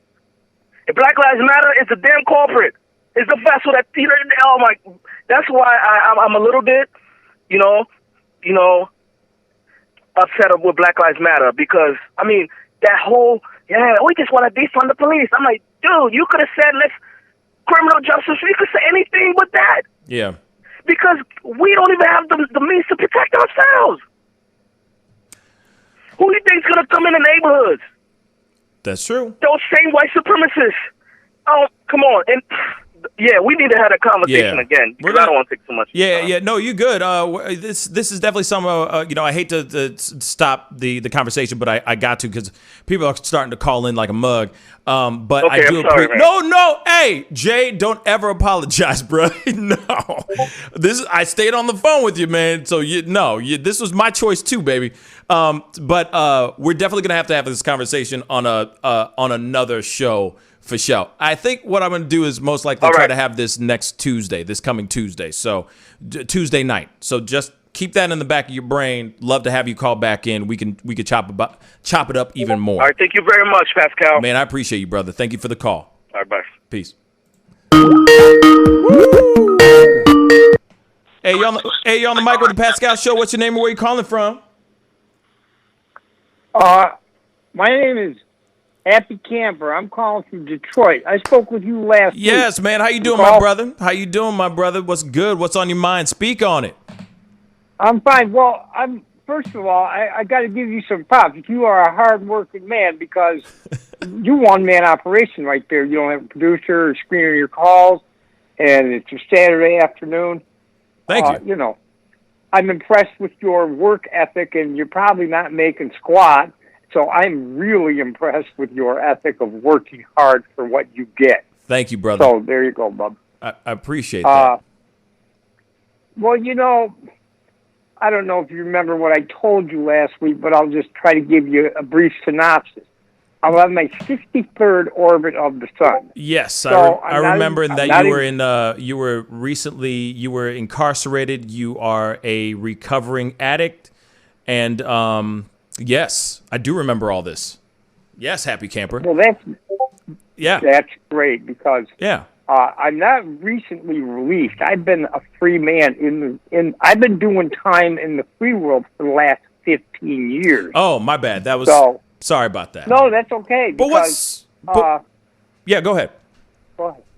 Go ahead. Well, I was just gonna say that the previous caller, I agree with that man, but I also see a lot of fear in him, but I'm a white human being, so my fears are way different than yours and anybody else that has a dark complexion in America. Right. I've been, looking you up now and then, and I'm impressed with you, but I also have fear for you just because you can't get in a car and drive down the road and be as safe as me or a lot of other people in this screwed up world we're living in right now. So I apologize for the society that I'm living in America. Now, when I was incarcerated for 12 years, a little more than, I'm a skinny white boy. And I was definitely in the minority with all those crazy criminals that I was locked up with, because a lot of them were actually innocent.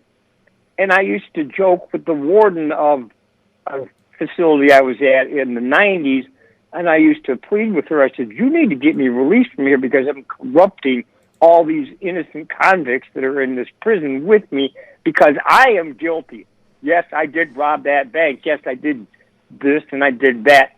So it was funny for me, but it was probably not for the innocent. I actually was a bunkie with a guy who did 13 years on a murder that was not even a murder, that he did not even commit, and there was prosecutorial misconduct involved, and an actual retired United States attorney took his case and got him released with a clean record, but it still screwed him up once he got released. And he never spoke with with me at all the whole time we were roommates together. Mm-hmm. But, that's what life is. It's going to suck, and then you're going to die, but there's going to be moments in your sucking of life that are going to be awesome. That things are great, and I was watching Ellen yesterday, and she had on a guy, and it wasn't even, it was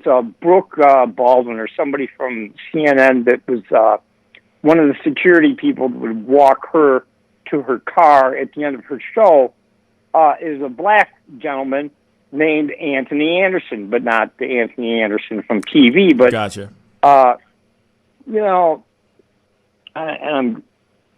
My old age is catching up with me. I had a train of thought, and it just jumped off the tracks, and I don't even remember what the heck I was going to It's all good. tell you about.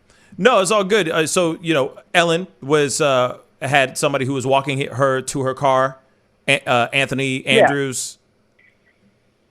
Yeah, Anderson, and, I'm sorry. Anthony Anderson, I'm sorry.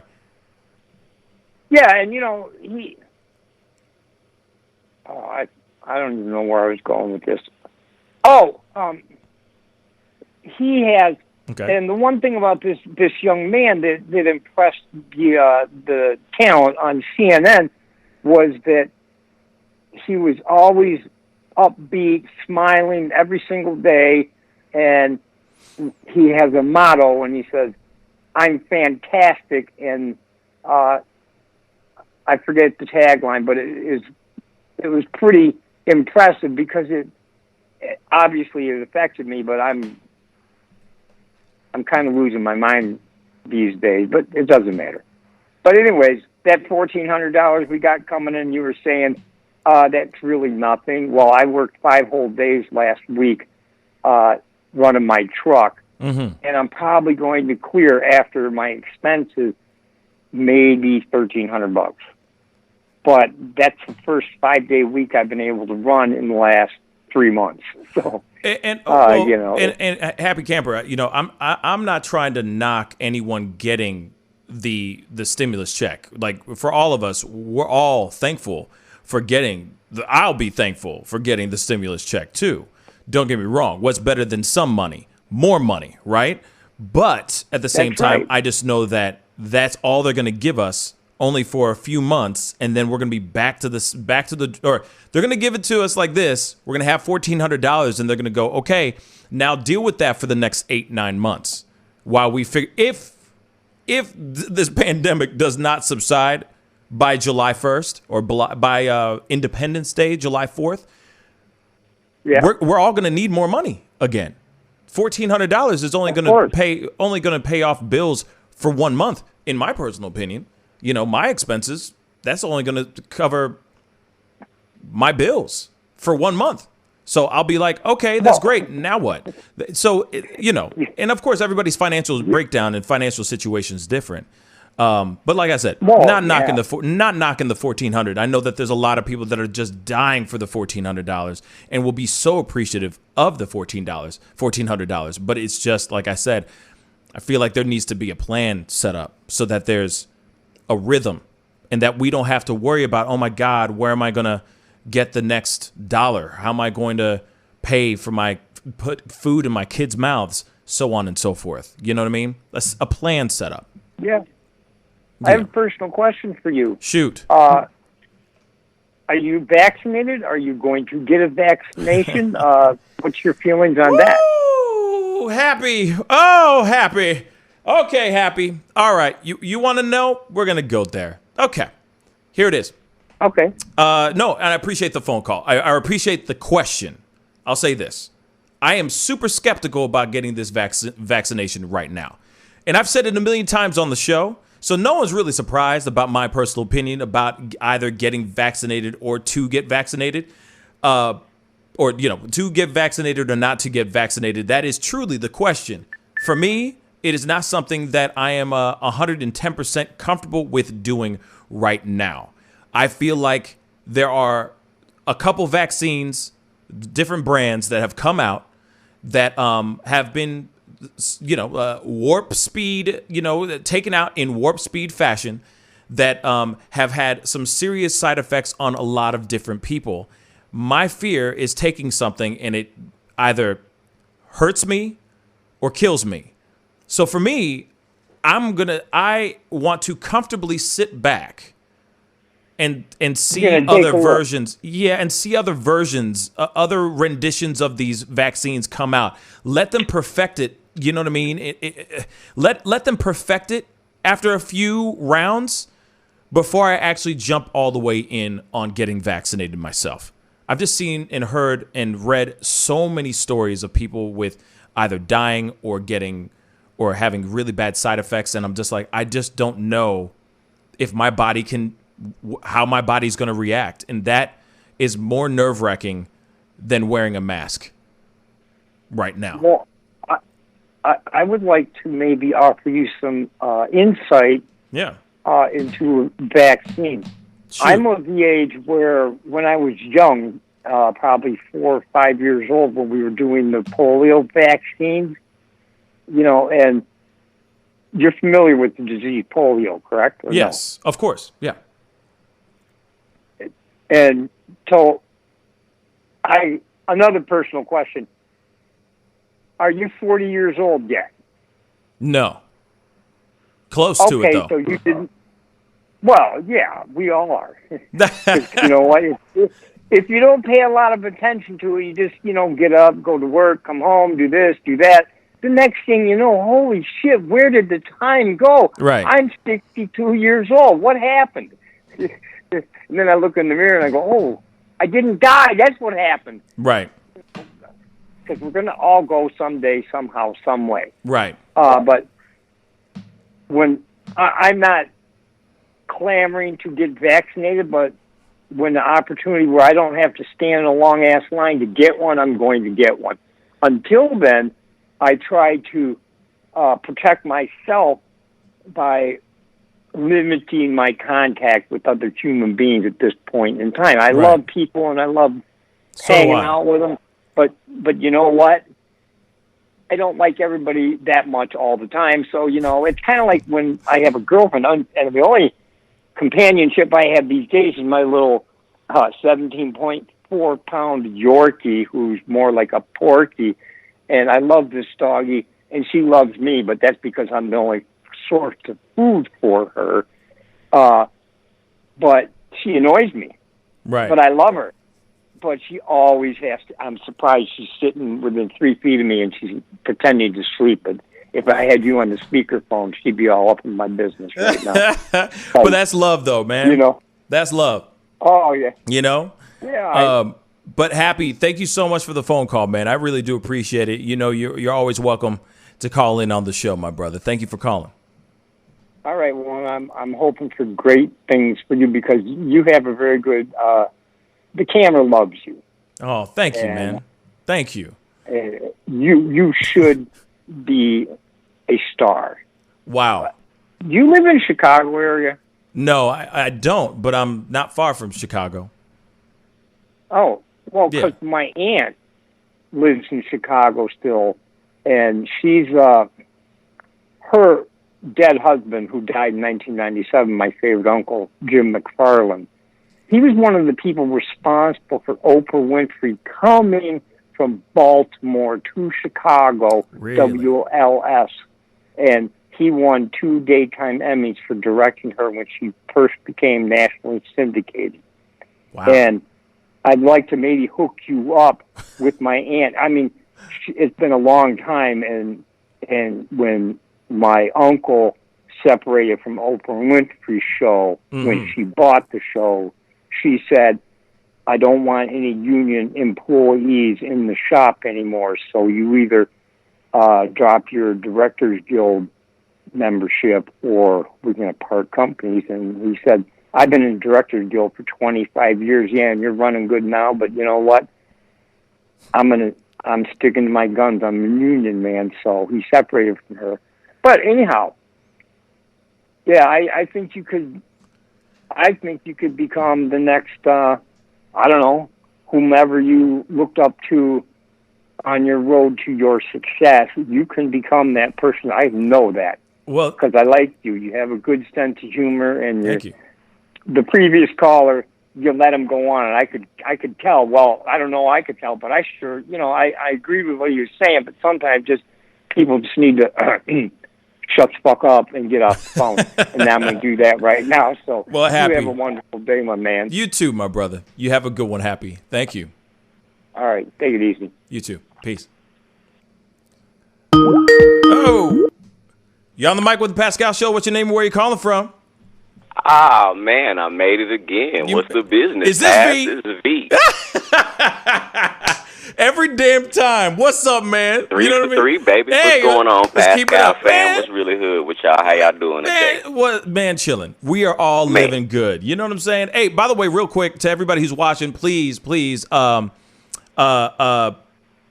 don't forget to hit that like button down below. And if you haven't done it yet, please go crush that subscribe button, all right? I usually do a show Monday through Friday, 9 a.m. Central Standard Time, and a morning show, an evening show, Tuesdays through Thursdays at 7 p.m. Central Standard Time. So please go crush that subscribe button if you haven't done it yet, and also hit that like button down below. That would really mean a lot. V, what's up, man? What's good with you, bruh?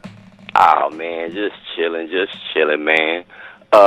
So, you know, what the young man before the previous caller was talking about. Yes. You know, what he started talking about was like the rhetoric about the anti-Asian, the hate against the Asian community, you know, coming from the black community. You know, if you really look at it, there's really never been any real love lost between the Asian and the black communities. When you look back, like in the older generations, you know what I'm saying?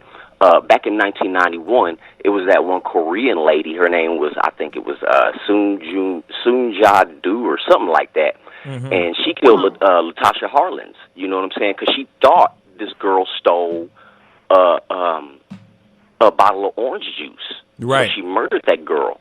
And the jury recommended that she get 16 years. The judge dropped it down to time served, gave her like 400 hours of community service, 5 years of probation, and $500 restitution, and she had to pay for the funeral. You know what I mean? Now, that's in the older generation, right? This younger generation, they seem to be really coming around to modern ways of thinking, and I'm really hoping that they're not being led astray by the different rhetoric, because see, we've always been portrayed in a really negative light. You know what I mean? You know, we were taken from our land. We've had our languages stripped from us. We've had our culture stripped from us. Anytime we try to show any kind of pride in ourselves, we get scrutinized. They kill our leaders. They call us fatherless, yet they kill our dads, and then they lock the other ones up. You know what I'm saying? True. They tell us to pull ourselves up by our bootstraps. So we do stuff like build Black Wall Street and stuff like that, and they come drop bombs on us. Anytime we try to do anything significant, we made BET, and then they're like, well, why can't we have a WET? Why do you have to have HBCUs? That's racist. Well, hell, you don't want to let us into your clubs. You know what I'm saying? You talk really, really bad about us. You treat us really, really bad. You portray us like horrible forever. You know that every single race in the world, all their parents tell their children, don't bring black men home. I've never heard one black person say, don't bring... Well, okay, I'm not going to lie. I have heard them say, don't bring a white girl home. That I was going to say, I've heard that. If you're black, you've heard that before. I've heard that before. If you're black, you've heard that before. Yes. But I ain't never heard no black person say, like, don't bring no Mexican girl home. Don't bring no Chinese girl home. Don't bring no... We accept everybody. We accept so much. Isn't it funny that we're constantly shit on? Isn't it funny that... No, you good. No, I stepped on your toes, V. I'm sorry. But isn't it funny how you can sit there, you see any black person, just a black person dating a white person, it's everyone's up in arms, right? But then you see a black person dating an Asian person, it's not as shunned.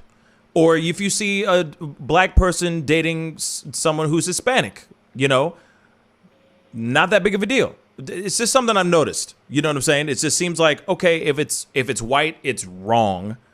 If it's other races, other people of color, or what would constitute as other people of color, then it's okay. And I just thought that was just interesting. I just wanted to interject in on that thought. They'll be like, don't bring no white girl home. But then if you bring a girl home and, she's Asian, it's okay. The thing about it is it extends even on into our own community. You know what I'm saying? Because even Africans don't want to be associated with African Americans. Well, see, I don't consider myself an African American. I'm a black dude that's an American. You know what I'm saying? That's just what it is. I'm Haitian American, so I feel you. The West Indian cats don't want to deal with us. The black Hispanic people, like Dominicans and stuff. Nobody wants to have any kind of association with black Americans because of the stigma that's been placed on us. Right. It's a whole bunch of black people out there that be claiming that they got Indian blood in them and stuff like that. Most of them don't. Most of them are like black plus black, But a lot of them that do, what went down after the Indians after the Native Americans got their money, from the U.S. government? They went through and they purged all the black people from the registries. You know what I mean? Yeah. It's different things like this that people aren't taking into account, and then when we call this stuff out, for what it is, and they're like, oh, man, well, you just complaining, you need to forget about this stuff, And that's another thing. Forget about it? Okay, I'll tell you what, I'll forget about it when you stop trying to fly these Confederate flags. Why you flying the flag of the team of the loser? Why do we have to have statues to losers? These dudes are treasonous. They should have, the statues of all these dudes, the Southern Confederates, I'm not saying tear them down and deface them like they've been doing. Take them and put them in a museum and put them under the proper context. But don't have them out there in the street. All that is a message to the black people for what place, like, we need to know what lane we need to stay in. You know what I mean? Well, I mean, isn't that a whole... Okay, go ahead. I'm sorry. Now I do understand where he's coming from with the whole BLM thing, because, see, I believe in the spirit of Black Lives Matter, but it's been so corrupted and diluted that there's no way I could place any kind of tangible faith in it. You know what I mean? But I'm also hold on, real kind quick. of sideways insulted with all lives matter, because that undercuts the message of Black Lives Matter. All lives can't matter if Black lives don't matter. So what the hell are you talking about? Now, look, can I ask you something, though? Did your realization of how it's been diluted come from the finding out about their financials, or was this something that you've always felt for a long time? I kind of felt it from the beginning. It always kind of felt like performance art that served a purpose, but it's served its purpose, and now it's grown beyond its purpose, and nothing can really be like, it's a machine now. Nothing can really be trusted coming out of it. It's kind of like y'all was talking about this virus, right? I'm with you. I really don't want to take this virus, but I've been a martial artist for like 30 years now, and I haven't been able to train at all. You know what I'm saying? And I practice jiu-jitsu, and I can't even do that. You know what I mean? I haven't rolled in probably a year. You know what I'm saying? And it sucks. It sucks, man.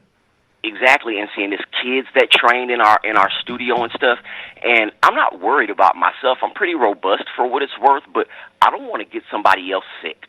It would just break my heart to get be running drills with not even just a little kid, just somebody else in class.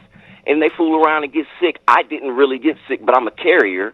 And then here they are hospitalized because of me. So if I do get vaccinated, it'll only be so I can get back in there and train.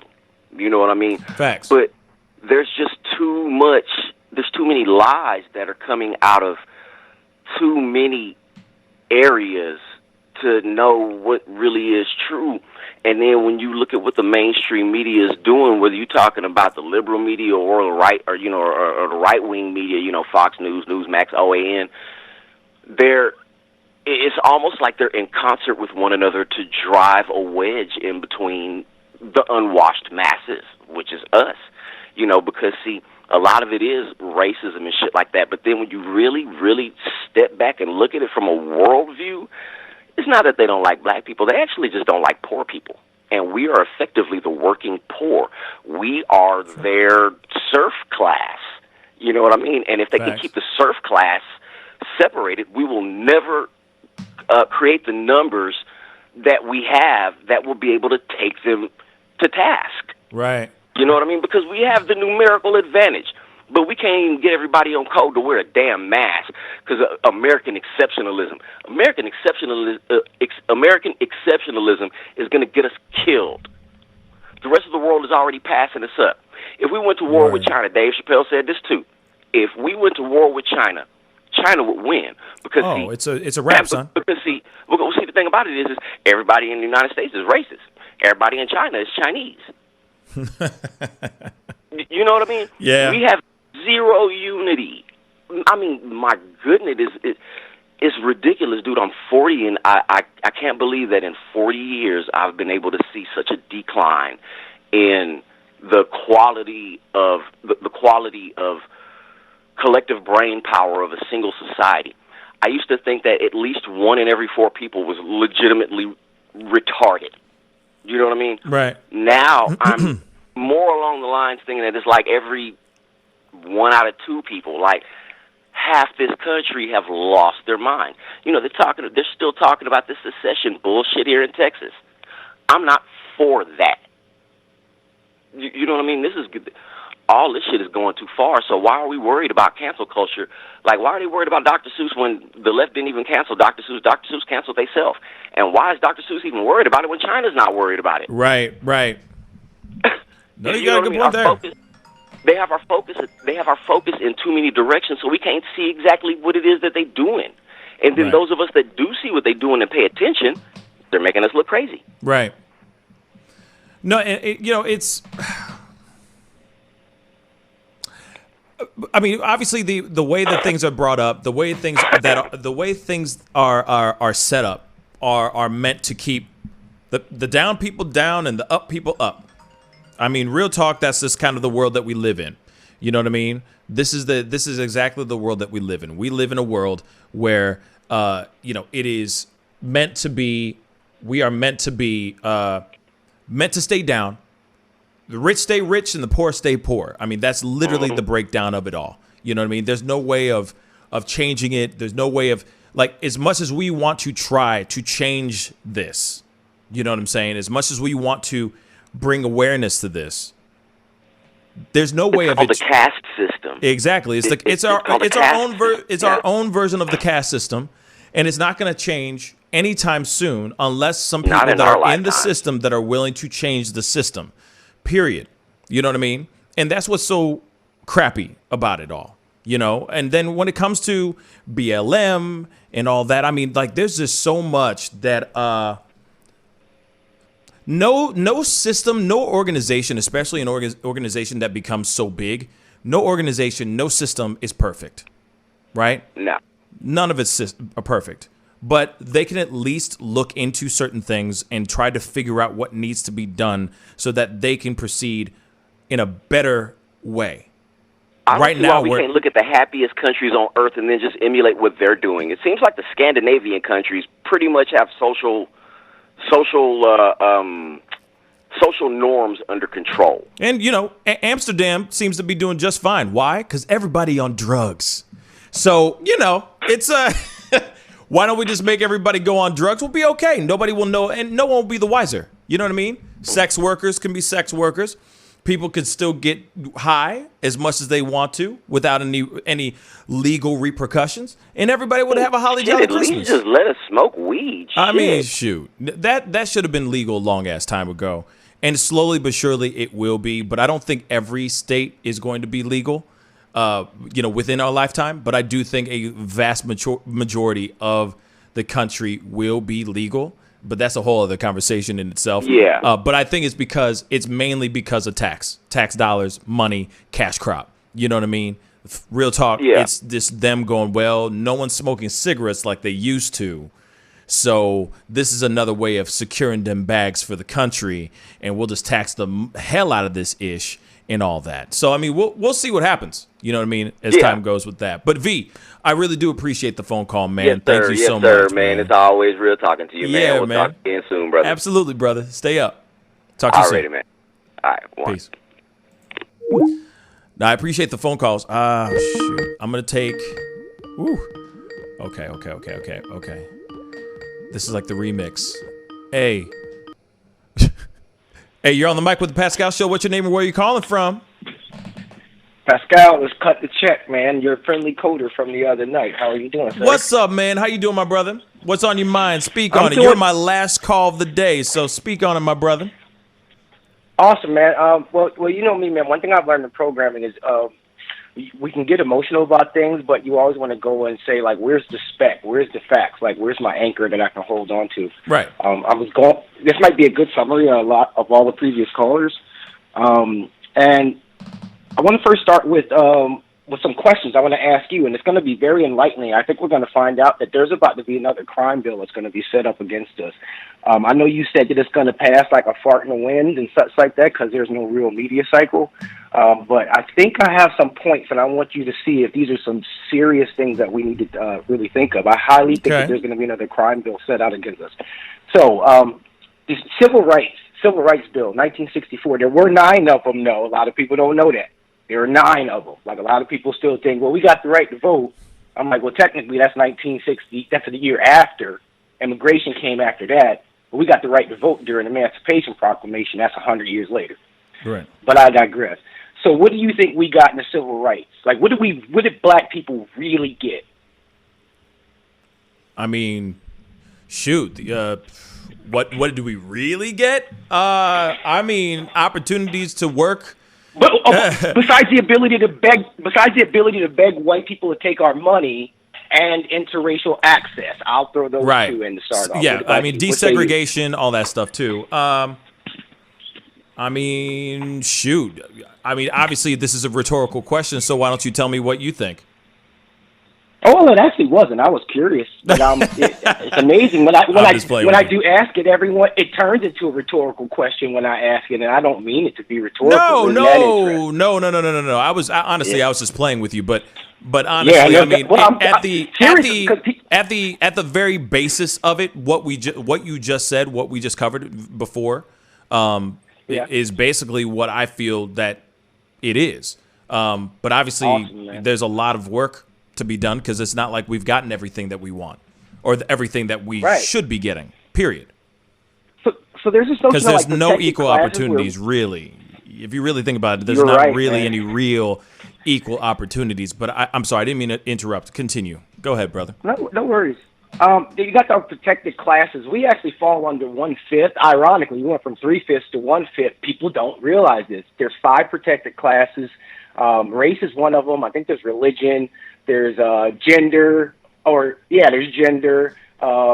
age, country of origin. That's the interesting one. So that takes care of xenophobia.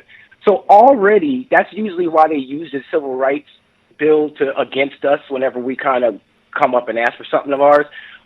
Already, people are protected who are from other areas that come to this country as immigrants under the civil rights bill. Actually, the same exact protection black people have. So why would there need to be executive orders for people that come from other countries if they literally are being protected under the very same bill that we cheer for so much? Think about it, man. country of origin is literally the same level of protected class as race in the Civil Rights Bill. Gender is where white women were able to take the tangibles, especially in the education system. There's like a bunch of white doctors and lawyers graduating from HBCUs now and all that stuff. A lot of people don't even realize that. But so we have so people are protected as immigrants under Civil Rights Bill, and then they came and put another one on our necks the year after with an immigration bill. Right. Most immigrants actually came afterwards, and that's okay. So when you get down to what the guy was talking about with the Asians, I feel like he was a bit emotional, but I wanted to go for like the actual points that people are doing. If you notice, dude, it's just that one video of the one guy pushing over the old Asian man. There's a couple of others.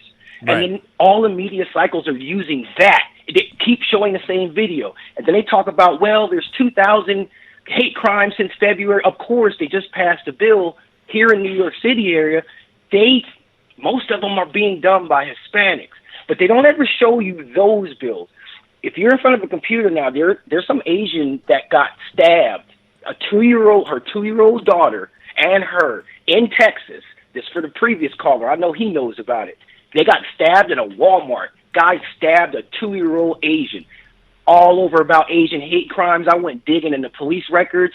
Latino guy, Pascal. But they won't show that. This man literally stabbed a 2-year-old Asian, but then they say the Asian hate crimes, and then they show the black man. Yeah, this happened. This story was made. Stabbing of an Asian. Oh, you looking it up? Oh, I know you on it like white on rice, my guy. See, what now, do you see there? What I'm seeing, oh, here it is. Stabbing of Asian American 2-year-old and her family was a virus-fueled hate crime, according to feds. And this is from the Daily Beast that I'm looking at right now. Hold up. Let me pull this up so that everyone else can see this, too. Interesting. That's not in mainstream media, isn't it? Daily Beast. But, yeah, stabbing of Asian American 2-year-old and her family was a virus-fueled hate crime. So, blah, blah, blah, blah, blah. Vicious stabbing of an Asian family, including a 2-year-old girl, at a Sam's Club in Texas earlier this month. I don't know when this was written. Hold up. This happened last year, though. This happened a year ago. Oh, this was last? This is last March. This happened last March. Yeah. So my time frame is off there. I didn't good. even hear about that, though. When it was the Latin guy, they don't blast it all over the news like that. Well, this man literally stabbed a 2-year-old baby. Let's see who Jose Gomez, 19 years old, confessed Jose Gomez. But this happened a year ago. And then but at the same time, this is still a virus-fueled hate crime. So this was still a story that was written, and this was still an article that was written just a year ago. You know what I'm saying? It'll be a year ago on the 31st of March that this particular article was written about this whole incident. But it was a stabbing of a 2-year-old Asian American girl, that was stabbed because of as they say, a virus-fueled hate crime. So I see what you're saying. You know what I mean? So just because it wasn't this March, it still happened. You know?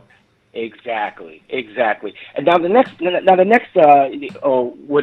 evidence we have here. See, they have us focus on Trump and be like, well, Trump started the Kung flu. It's all Trump's fault. Right.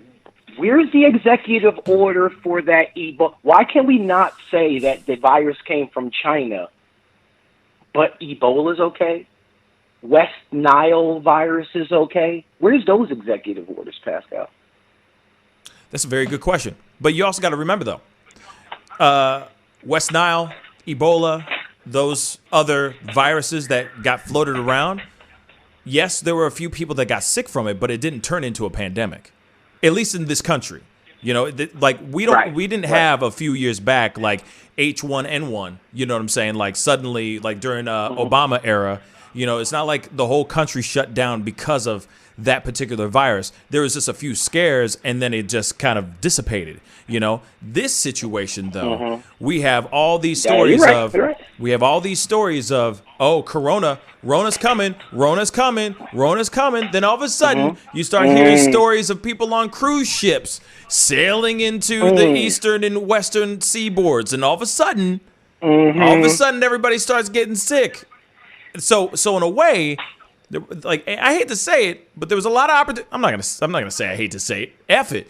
There was opportunities for Trump to solve. Pascal. There was opportunities for Trump to handle the situation in which he did not.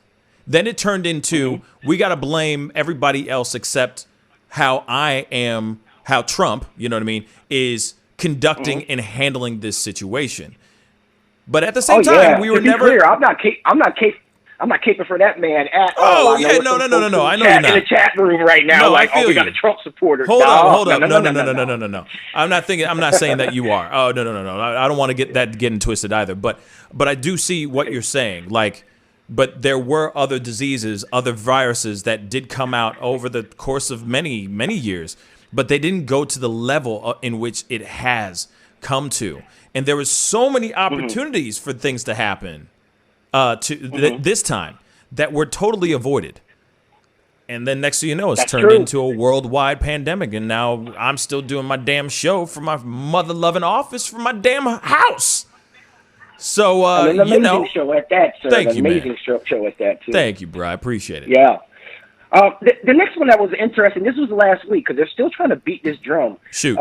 Jenny Mai, I think she's on The Real or something like that show, The Real or whatever have you. She's Jeezy, Young Jeezy's wife. Yes. I think, she'd be a supporter of, she'd be a supporter of the black community, all of that.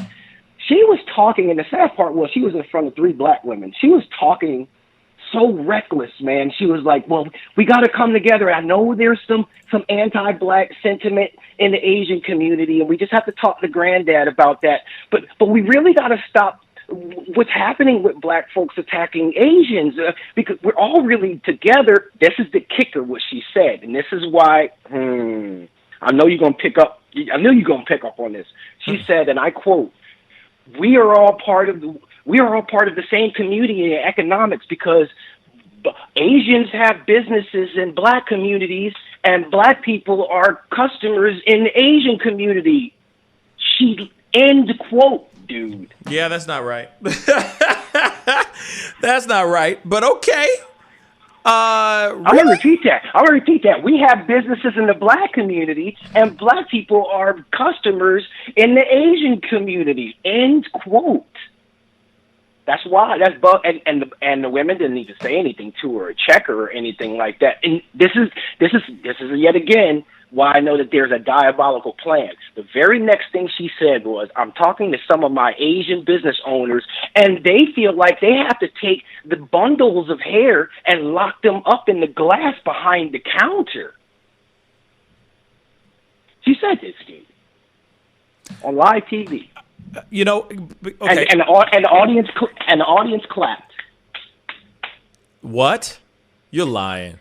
They clapped for real? Look it up offline, dude. Hey, I haven't BS'd you since I've been a subscriber, man. I don't plan on starting anytime soon. No. I mean, I believe you. I'm just surprised that people around most likely have been white people that were clapping. I'm sure, because that just doesn't make any bloody sense. But I also wonder what she was saying before that would make people want to clap. But go ahead. Yeah, dude. The next one is because I want to just get to my points. I took notes for this, man. You got me on my game. Your show is so awesome. Oh, thank you, brother. Notice how so there's one Asian guy who's like, oh, I'm doing it for my grandfather, and he's walking around with a mask. Have you seen an Asian guy walking around with a mask that says AWA on it? AWA. No, I've never seen it. That's the one the media is propping up. He's the one going around saying we need to start task force in New York City here. They just started a task force against Asian hate crimes, a whole task force, dude. What? Wait. This guy over on the West. Now you got me looking this Okay. up. This is a Wait, is a specific guy that wears a mask that says Okay, so AWA? the guy that says AWA, he's handling over on the West Coast. And by the way, AWA stands for Asians with Attitude. Notice how when they want to get hard, they not only they're going to set up an Asians with Attitude to go against niggas. Make it make sense, dude.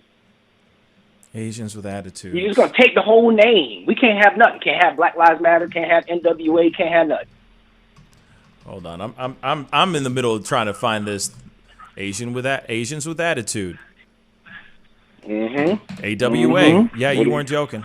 Told you I ain't wow, BS you yet, man. That is real. Hold up. That is real. That is some real stuff. I'm sorry. I'm trying to show this to the fam real quick. Yeah, but this show is real, them, man. That's what this is all about. We got to look at facts here. Right here. We could be emotional, but we got to see the chest. I see. Interesting. Yeah, this is a real thing. Very. That's a real thing. Hold up. No. Now. I got an article here, it looks like. Hold up. Let's see. I guess San Jose volunteers conducting foot patrols in response to rash of attacks on Asians. A grassroots effort to combat an increase in violence against the Asian and Pacific Islander population has been mounted by foot patrols. So it's literally like a what's the Hell's Angels? Not Hell's Angels. In New York they had it's Hell's Angels, right? Hell's Angels. Hell's Angels. You're right. So it's their own version of it's the Asians' own version of Hell's Angels, except they're protecting their own. And I'm from this area, dude. To be clear, Hell's Angels was particularly about attacking black people. I just want to be real about that. Man, they got swag too. They got drip. They got their own merch. Yeah, don't let the beret fool you, bro. That's what's up. I'm not saying all. I'm just saying mostly all. For the not all. Folks. No. I mean, this is a good understanding of what's going on. Hold up now. Okay. Yeah. Hold up now. Movement shows solidarity with. Okay, hold up. Now we got to look at this. Hold up. Sorry, we gotta, because we can. Why not? I'm here for this.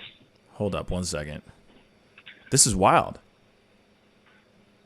And this is in Roland Heights. I don't know where that is exactly, but there's a video here, and I'm trying to play it, but it's being a pain in the ass. Give me a second. Asians with Attitudes movement shows solidarity with Asian American community in Roland Heights. Hold up 1 second. I'm going to play this video. Come on, man. And what's bugged down is you got black folks that are out there. We got to stop this black and Asian crime. And I'm like, the minute that you say that's what they're going to use against you. Man. So let's check out this video. I got a clip right here. He has some people pushing back. I can't see it. I'm a recent uptick. Actually, hold up. Can I? Hold up. A lot going on here. Can I do that? Oh, I can't share the audio with you. But let me play this clip real quick, and we'll go from there. In crime and violence against the Asian American community, or anything like that. Yeah, I'm playing it right. I can look at it offline. Okay, I'm playing it right now. Uptick in crime and violence against the Asian American community has some people pushing back. As CBS 2's Samela Aragawi shows us, volunteers are out patrolling to make people feel safer in a community that's been a recent target. A show of solidarity here in Roland Heights, where residents say there has been a string of robberies in this largely Asian American community. But when it happens to, your own family, you get enraged, you get upset, you want to do something. Vincent Tao's mother was robbed weeks ago in Nini's bakery. Security camera shows her putting bread on the counter to pay for it. Seconds later, a man walks in, snatches her purse with such force he nearly knocked her to the ground. She was upset and she was shocked at everything that happened, because my parents have been living here for over 25 plus years, and this is the first time that they've experienced something like this. Tao says the thief made off with his mother's car keys, ID, credit cards, and some cash she had just taken out from the bank for the Chinese New Year. He believes the suspect may have been following her. Do something. We got to do something. This dude right here is wearing an AWA face mask. Hold on. I'm going to play the rest of this. Now's our time to do something. Sam Bunn is a volunteer with Asians with Attitude in LA County. The organization was started recently in the Bay Area after a rise in the targeting of people in the Asian community. We're going to try to touch base with the owner and the store owner and within the plaza too. Let them know we're going to try to conduct some type of patrolling or a neighborhood watch. Regular civilians, there's tasers available, stuff like that around, pepper spray that's available. Patrol just to make sure our elderly's making it, or at least safe.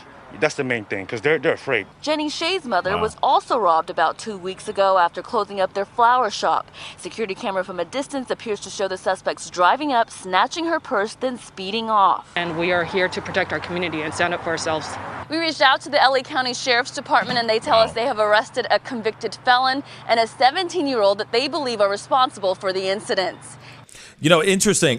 This story is very interesting to me because obviously this is something that's still developing, still happening as we speak. But the Asians with attitude, actually, it really does exist. You know, it's funny because this is now getting to the point where now we're going to have Gotham City be America.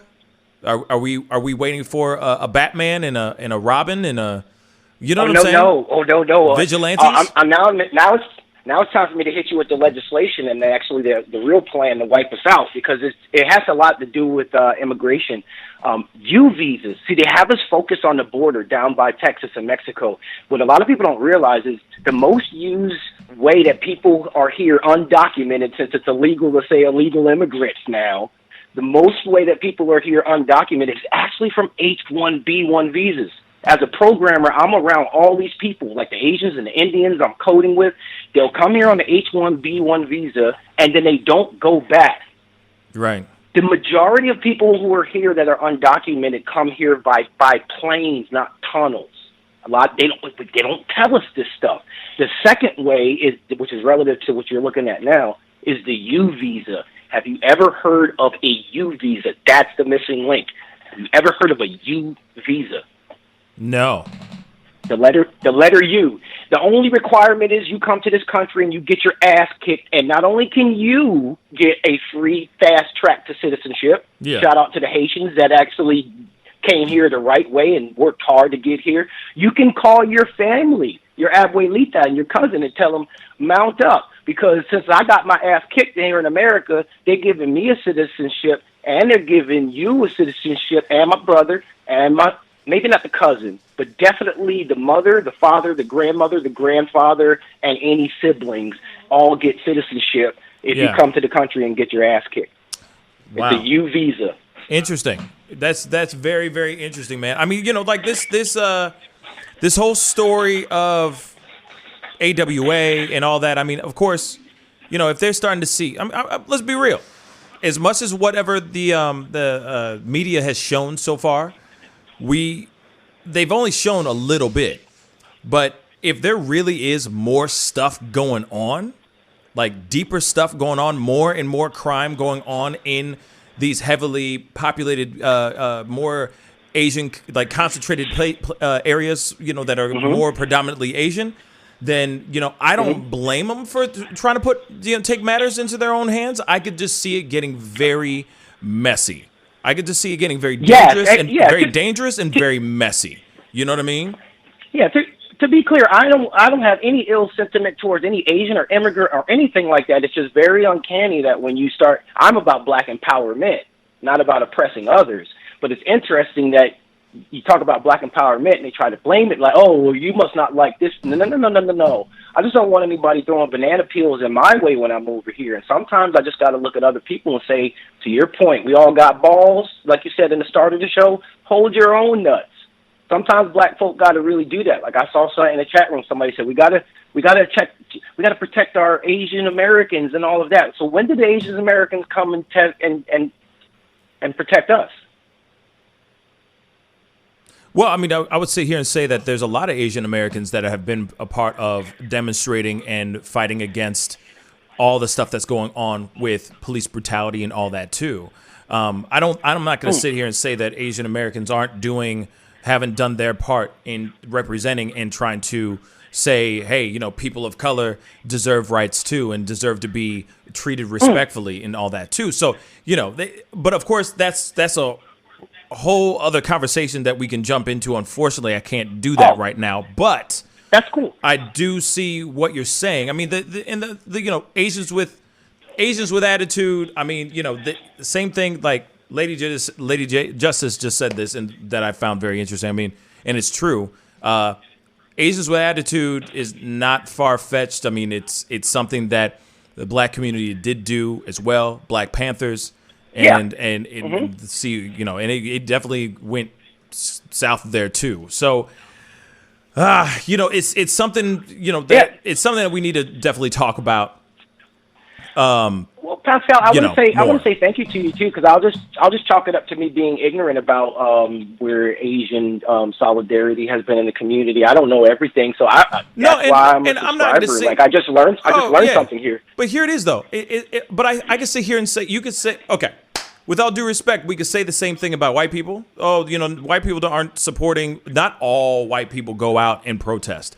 Not all Asian people go out and protest, and even not all black people go out and protest. But I know that there is, and yes, there is tension between black and Asian for sure. There is. There's even tension in China with black and with Chinese and black. I mean, there was a story I did about a year ago where McDonald's, there was a McDonald's in some area in China that was was refusing to serve black people, and it was a full-on story. They were saying black people were the cause of the coronavirus. Exactly, they were racial profiling black people or Africans, if you will, that were there. And literally going into forcing them out of their homes, forcing them out of their hotels and all that stuff, and trying to basically say, go back to Africa. So I'm not going to sit here and say that there isn't tension between Asian and black, because it definitely does exist. You know what I'm saying? And there's racism within people of color. You know what I'm saying? You got that right. Yeah, you're right. But at the same time, I can't sit here and say that, I'm only going to say that there are Asians that are supportive of the black community, supportive of the black culture, and I think vice versa as well. I just think that there's some really bad people out here. There's some assholes out here that are running around trying to snatch purses, trying to cause mayhem because of whatever reason. I don't know what the hell. I don't even know why this issue is happening. But, I think that we're going to find more information and find out more as time goes on. This is still a very brand new thing. I mean, this article itself is only 7 days old. And I'm sure things will unfold more as time goes on. But hey, brother, my intent of this call was just to give you a little bit of insight there. As I leave out, first of all, thank you so much for your time. I appreciate you letting me speak on this. And you know me, I like to leave with dropping a bomb. This will help you with your upcoming show with Black Lives Matter. One last thing, if you can go to the About Us page on Black Lives Matter and read the first paragraph on who they're for and they support. Right. I'll just leave you with that little bit of information right there. You're going to be very surprised at that list of people who they say they support. And I'll give you a whole Bitcoin if you can find black man on there. Word. I'll look for it. I mean, I did it a long time ago, a while back. But that's definitely something that I'll look into for Tuesday night show for sure. Trans folk is number one. There's a spoiler alert for you. Trans folk is the first person on the list that Black Lives Matter supports. Right. Yeah, I do remember that. We will definitely talk about it on Tuesday night show. But thank you, my brother. Thank you so much for the call. Hey, thank you for your time. Thanks for the chat, for hearing me out, and you all have a blessed night. I appreciate you too, brother. this. Stay up, brother. All right. Bye now. Peace. Oh man, that's it, guys. That wraps up the show. I want to say a big thank you to everybody who called in. I'm sorry for those who are trying to call in right now and have tried to call in during the show. I tried my best to get to as many people as I could. A lot of very deep conversations, which I really do appreciate and love. I really, really, really love it. And so just a huge thank you to everyone who took the time to pick up the phone and drop a dime and call into the show. I really do appreciate it. Thank you all for the super chats and all that. And of course, to the chat, the family. I love all you guys. Thank you so much. Hey, I will be doing most likely some sort of pop-up video tomorrow. So be on the lookout for that. And of course, I'll be back on Monday morning at 9 a.m. Central Standard Time live. And of course, this is something I'm trying to bring into the weekday shows, which is being able to have a small segment of the Speak On It part or a Speak On It segment of the show where you guys get to call in, talk about whatever we talked about throughout the course of the show. And you get to put in your 2 cents, you know what I mean? And talk about those things. So For those of y'all who don't watch the morning shows, you should tune in Monday through Friday, 9 a.m. Central Standard Time. And then, of course, I do my Tuesday through Thursday night show at 7 p.m. Central Standard Time. And that one's a little bit more heavy on the, we take a subject and we just talk about it amongst ourselves as one big happy family, right? And I take in some phone calls and all that. I feel like that's what's been working so far, which is taking a particular subject for that day and just talking about that specifically, you know, so that we're just nice and focused and we get the people calling in and they can talk about that one thing. So just letting you guys know about that. There's going to be some new changes being brought in, implemented starting on Monday, which I'll be making an announcement on Monday. So just be wary, just so you have that heads up about that. I'll be making some small announcements on Monday morning show. For those of y'all who haven't done it yet, please go hit that subscribe button. I am this close to 31,000 subscribers. I think I'm like a little over 40 something subscribers away. So if you have the time, you ain't got nothing better to do, shoot, go hit that subscribe button. That would really mean a lot. Hit that like button down below. All right. And also, if you don't mind, spread the word about the show. I would really appreciate it. You know what I mean? Can't do this show without y'all. You know what I mean? I can't do this show without the family. So I appreciate all y'all. Okay. So I love all you guys. I got to get going. Be good to yourselves. Be good to one another. And I'll see you guys soon.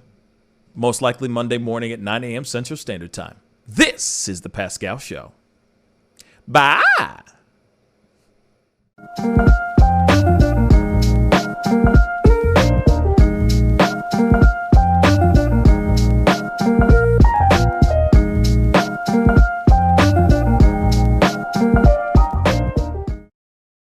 Love, peace, and wellness for the holidays. Don't cancel them. Prepare, STL. Decorate. Make it as normal as you can, but slow the spread of COVID. Wear a mask. Wash your hands. Watch your distance. Prepare, STL, helping St. Louisans of color prepare and prevail. But you see how he makes these S's in his body right here? That's where he's hanging on, and then he's moving forward with the locomotion of his ribs. That is classic Missouri rat snake right there. So I'm gonna go ahead and grab him before he gets into a hole. Now, these snakes are not biters. They won't bite as long as you don't squeeze them. If you just stop them like this, it'll freeze them, and then you just gently pull them back. As long as you don't squeeze them, they won't bite. Yo, Mike, what's up, man? Guy? Good to see you, man. Yeah, so Sugar Fire. Yeah. Fully open, right? Yeah, we're pretty much open. So you can't sit inside yet. Monday you can sit inside a little bit. We'll have 25% of the tables inside, and then we're letting it rip outside. So I know that there's a lot of people really concerned about staying safe and all of that. No, so what are you guys doing in regards to that? Well, and we have extra people to clean and rub everything down all the time. Everybody inside's wearing masks. And we have little stickers on the ground so everyone can stay 6 feet apart. Right on. The tables are all spaced out, inside and outside. Sugar Fire, open in full effect right now. They're staying healthy, they're staying clean. Go get you a rack of ribs. Sugar Fire, open right now. Thanks.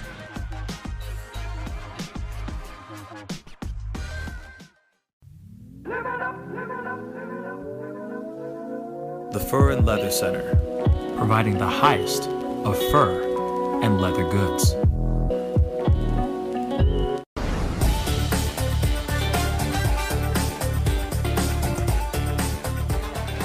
I'm sorry, I can't make this interview boring because this man is too exciting as a host. And I'm truly saying this, and if y'all can't do this, me and this man here is going to leave and go somewhere else where we can get some love. I want everyone in the building to say, I love Pascal on the count of 3. 1, 2, 3. Wow.